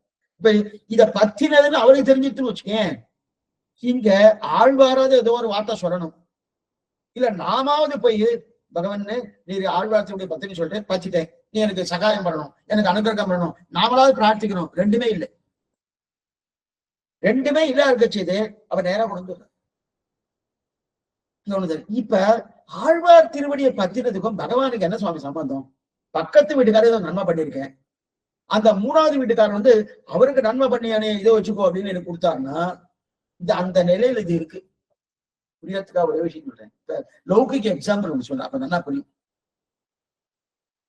இந்த சூரிய வெளிச்சத்தை வச்சுட்டு கொண்டு இப்ப வந்து நிறைய எலக்ட்ரிசிட்டி எல்லாம் வந்து தயார் பண்றாரு இல்லையா? அதை தயார் பண்றச்சே அதுக்கெல்லாம் நம்ம என்ன காசோ அந்த காசை கொடுத்து அவர்கிட்ட அதெல்லாம் போட சொல்லிட்டு, அந்த சூரிய வெளிச்சத்தாலே நமக்கு வந்து நமக்கு இந்த கரண்ட் வந்து விளக்கெல்லாம் என்னென்ன எரியுது, என்னென்ன போடணுமோ அதுக்கு என்னென்ன உண்டு அதெல்லாம் வந்துட்டு தோணும். அதுக்கு அரசாங்கம் நமக்கு வந்து சப்சிடி கொடுக்குறது. நான் என்னுடைய நன்மைக்காக நான் பண்ணிட்டேன், என் வீட்டுல விளக்கறியணும், விலைக்கேறியும் என்னன்னா அதுக்கு என்ன காசோ அது காசு கொடுத்து கொடுங்க. ஆனா அதுக்கு அரசாங்கம் என்ன பண்ணிதுன்னா, இன்னும் அது பண்ணிட்டியணும், நீ பண்ணினபடியாலே உனக்கு நான் இதை கொடுக்குறேன்னு. ஏன் எனக்கு தானே நன்மை தேடி, அரசாங்கத்துக்கு நன்மை இல்லை. நான் அந்த கரண்டை எதுக்காக கொடுக்க பண்ண ஒண்ணு கிடையாது, கொடுக்குறாங்க வேற விஷயம். ஆனா நான் எனக்கு தான் நண்பனே, அரசாங்கம் ஏன் கொடுக்கறதுன்னா, நீ இந்த கரண்ட் இது சாமானியமா லோகத்தையே அந்த சில சில விஷமத்தால லோகமே அழியக்கூடிய ஒரு தன்னைதான் கரண்ட் எல்லாம் தயாரிக்கிறார். அதெல்லாம் இல்லாம நீ சூரிய வழித்தால பண்ணிடணும், அப்ப லோகம் நன்னா இருக்கணும்ன்ற ஒரு எண்ணத்தோட பண்ணியிருக்கணும். அதனால உனக்கு கொடுக்குறேன், சப்சிடி கொடுக்குறாய். உத்தியா கொடுக்கறதுல ஏதோ ஒண்ணு கொடுக்குறான்னு வச்சுக்கோ. அதுக்கு 1000 ரூபாய் செலவு வச்சோன்னா அதுக்கு 5 ரூபாய் கொடுக்குறா, 10 ரூபாய், அது வேற விஷயம். கொடுக்குறன்ற அவசியம் கிடையாது, கொடுக்குறாரு. அதே போல இவர் நம்மாழ்வார் திருவிழி பத்தினார் பெருமாள் பண்ணுவாரா? பெருமாள் பண்ணுவாரா? நமக்கு பண்ணுவாரான்னா, நம்மாழ்வார் மதுரைவாள் தன் நன்மைக்காக நம்மாழ்வார் திருவிழி பத்தினார். இவரை பற்ற போக பொழிந்தடின்ற பிரான் மதுரகவி ஆழ்வார்க்கு செவ சாய்க்கிறார். இது லோகத்துல நடக்காத விஷயம். நான் ஒருத்தருக்கு பண்ணேன்னா அவர் தான் திருப்பி பண்ணணும். அநேகமா கல்யாணத்துக்கு போறவெல்லாம் மொழி எழுதுவான், பிரசன்டேஷன் பண்றாங்க. அது சில சில வீட்டுல எல்லாம் எழுதி வச்சுப்பான், இந்த கொடுத்திருக்காரு, என்ன கொடுத்திருக்காரு, என்ன திருப்பணம் ஒண்ணும் திருப்பணம் ஒண்ணு வச்சுட்டு இருக்கா. சுவாமி அவாத்து கல்யாணம் வந்துச்சுன்னா அதே அவர் என்ன காசு போட்டு கொடுத்துருக்காரோ இல்ல என்ன காசு கொடுத்தாரோ அதே திருப்பணம் வச்சுட்டு இருக்கா இல்லையா, அந்த மாதிரி எழுதியிருக்கா இல்லையா. இங்க அப்படி இல்லை. நம்மாழ்வார் திருவிழி பத்தின உடனே இவர் என்ன பண்ணார்? இவர் உடனே நான் பொழுந்தென்ற பிரான் மதுரை சேவை சாய்க்கிறாங்க. இது நடக்காத விஷயம் ஆச்சு. என்ன சுவாமினா, பிராட்டிய இடத்துல கூட இது நடக்கல. அதை நல்லா புரிஞ்சுக்கணும். அப்ப ஆழ்வாருக்கு உண்டான வைபவம் என்ன தெரியும். நாம என்னவோ சாமானியமா நினைக்கிறோம். ஆழ்வார் இல்லைன்னா சம்பிரதாயமே இல்லை. இந்த அர்த்தத்துலதான் தெவுமட்டறியேன்னு தெரிவித்திருக்கார் சுவாமி பத்ரகவிகள். இதுதான் உண்மை. ஆனா வியாக்கியாதா அதை எடுக்கல என்று சுவாமி சொல்லுவார். அதை போட்டாச்சுன்னா அப்புறம் பகவானுக்கெல்லாம் வேற மாதிரியா போயிடும். எல்லாரும் வேற மாதிரி வர ஆரம்பிச்சுக்குவோம். வேற தெய்வமே கிடையாது. அப்ப என்ன சுவாமி, ஆழ்வார் தான், வேற எதுவும் கிடையாது. இன்னைக்கு சில பேர் இருக்கா, சில ஸ்ரீ வைஷ்ணவா இருக்கா, ஆழ்வார் ஆழ்வார் ஆழ்வார் ஆழ்வார்க்க பிராணம், பிராணத்தை விட்டுருவோம். இந்த மாதிரி விட்டுருக்கா. அது பின்னாடி வரைச்ச சொல்றேன், இது சொல்ல வந்தேன். அப்ப இந்த விஷயம் பிராட்டி கூட நடக்காது, ஆழ்வாரத்து தான் நடக்கிறது. அப்ப இது எனக்கு ஆழ்வாரை பிடிக்கும், சரி சுவாமி, ஆழ்வாருக்கு பகவான் உத்தேசம். அப்ப ஆழ்வாருக்கு பகவான் உத்தேசம்னா அதுக்காக பெருமாள் என்ன பண்ண, ஆழ்வாருக்கு பகவான் உத்தேசம், அப்ப நானும் கொஞ்சம் உத்தேசமா இருக்கணும். அதனால என்ன பண்ண, ஒரு கும்பீடு போட்டேன். சுவாமி செவிச்சேன், நான் கூட செவிச்சிட்டேன். ஆழ்வார் கேட்பார், செவிச்சேன்? செவிச்சேன் சுவாமி. எப்படி செவிச்சேன்? அப்படியே பயிலே இருக்கச்சே செவிச்சேன். ஆண்டிலே நியாயமே இல்லையே சுவாமி, செவிச்சிடணும், செவிக்காம இல்லையே, செவிச்சிடணும். அப்படி கும்பிடி போட்டேன். அப்ப பகவானா என்ன செய்திருக்கணும்? மதுரகவி ஆழ்வாருக்கு நம்ம மேல அவள் ஆதரவு இல்லை, நம்மாழ்வார் பேர் தான் ஆதரவு. ஆதரவு இல்லையா? இப்ப நம்ம இவர் நேரா தொழணும், தொழலையே. நம்மாழ்வார் நேரா தொழுது இருக்காரோ. அதே போல மதுரவை என்ன பண்ணிருக்கணும், எப்ப ஆழ்வார் நேரா தொடராரோ நாமும் நேரா தான் தொழணும். ஆழ்வார் திருப்படி படுத்தி இருக்கட்டும், அது வேற விஷயம். நாமும் நேரா தான் தொழணும் அப்படின்னு தொழுதி இருக்கணுமானோ, தொழலையே. நேரத்தை தொழலையே. எப்ப தொழியோ நேரத்தை தொழணுமோ, நேர தொழிலையே. அப்ப நேர சேவை செஞ்சு கொண்டு இப்ப என்ன ஆயிடுச்சுன்னா, எப்ப அவர் நேர தொழலையோ அதுக்கு தகுந்தாற் போல நான் இவருக்கு சேவை சாய்க்கிறேன். சில இதெல்லாம் காசுக்கு தகுந்தாப்புல நாடகத்துக்கு எல்லாம் போறோம் வச்சுக்கேன், சாத்துக்கு தகுந்தாப்புல முன்னாடி உட்கார்றதோ பின்னாடி உட்கார்றதோ மாத்திரம் இல்லணும். அதே போல இவர் என்ன பண்ணாரு, நம்மாழ்வாரு நேரடியா தொழுதாப்புல இவர் தொழல, ஆதரவு இல்லாம இவர் தொழுதுன்னு இருக்கார். அதுவும் இவர் விருப்பப்படி தொழல, நம்மாழ்வாருக்கு உத்தேசம் தொழுதுன்னு இருக்கார். அதனால இவருக்கு சேவை சாய்க்கிறது சுமாரா சேவை சாய்ப்போம். நித்திய சூரிகளுக்கு எப்படி சேவை சாய்க்கிறணும், திரிதந்தாகினம் தேவபிராடு நிறைய மனவாள பெறணும் ஆச்சரியமா எடுத்திருக்கார். திருதந்தாயிலம் தேவபிராருடைய கரியகோர திருவுரு காண்பர்ணம் நித்தியசூருக்கு என்னவா சேவை சாய்ச்சோன்னா அந்த சேவையெல்லாம் இவரு வேண்டாம். வேணாம என்ன பண்ணோம், சுமாரா இவருக்கு அங்க காட்டா போல இங்க காட்ட வேண்டாம் அப்படின்னு இவருக்கு காட்டலாம்னா இல்லையே. அந்த மாதிரி இல்லையே. குறுக்கே ஆழ்வாருக்குத்தான் நம்மளிடத்துல வந்தார். குறுக்கே ஆழ்வாருக்காக வந்திருக்காரு இல்லையா? அப்ப சுமாரான வடிவத்தை காட்டும், நல்ல திருமேனி காட்ட வேண்டாம் அப்படின்னு சொல்லி அவராது ஓரவஞ்சனை பண்ணிருக்கணும். அப்படிதான் மதுரை கவியார் பண்ணியிருக்காரு. நீர் எனக்கு முக்கியம் இல்ல, ஆழ்வார் தான் முக்கியம்னு சொல்லிட்டார். ஆழ்வார் தான் முக்கியம் சொல்றவனே, அப்ப அதே போல நாமமுக்கு முக்கியம் இல்லை, இருந்தாலும் நீர் என்ன சேவிக்கிறேன். எதுக்காக சேவிக்கிறேன்? ஆழ்வாருக்காக சேவிக்கிறேன். சேவிக்கிறேன் அப்படின்னா அப்ப நான் என்ன பண்ணேன்? ஏதோ காட்டுறேன், காட்டி தொலைக்கிறேன். நீர் எப்படி சேவிச்சு தொலைச்சேன்னு சொல்லிடும், அதே மாதிரி நானும் காட்டி தொலைக்கிறேன் அப்படின்னு ஏதோ ஒரு சேவை காட்டி இருக்கணும் இல்லையா? ஒரு ஓரஞ்சு பண்ணினா அந்த மாதிரி பண்ணல. பண்ணல. எந்தெந்த நித்திய சூரிக்கு காட்டின வடிவத்தை எனக்கு காட்டினான். கரிய கோல திருவுரு காண்பன் நான். கரிய கோல திருவுரு காண்பன் நான். தேவபிரானுடைய கரிய கோல திருவுரு காண்பன் தான் முக்கியம். திருதந்தாயிரம் தேவபிரானுடைய தேவபிரான் அந்த இடத்துல நித்திய சூரிகள் அர்த்தம் ஏதோ சொற்கள தேவர்கள் இல்லை. அந்த நித்திய சூரியனுடைய திருமேனி, அந்த திருமேனி எப்படி காட்டுறானோ, ஏன்னா தேவபிரான உபகாரகன். உபகாரம் என்ன உபகாரம் பண்ணியிருக்கான்? நித்திய சூரியர்களுக்கு தன் திருமேனி எவ்வளவு தூரம், திருமேனி என்ன கல்யாண குணங்கள் அத்தனையும் காட்டினானா, அதே திருமேனியை நான் பார்த்தேன் சேவித்தேன். ஏன்னா ஏதோ சாமானிய திருமேனியை காட்டல, நித்திய சூரிகளுக்கு எந்த திருமேனியை காட்டினாரோ அதைத்தான் எனக்கும் காட்டினார். கரியகோல திருவரு காண்பன். அடிக்கடி வியாக்கியாதா முதல்ல ஒரு தடவை பெருமாள் யோசிச்சார், அதே போல இப்ப யோசிக்கிறார். பெருமாள் தராச தட்டு வச்சுட்டு இருக்காராம். அழகியவனால வியாக்கியானம், அற்புதமான வியாக்கியானம், ரொம்ப ரசிப்பேன். அடிக்கிறது அடையிறதுக்கு இதுதான் பொழுதுபோக்கு, வேறு எதுவும் கிடையாது.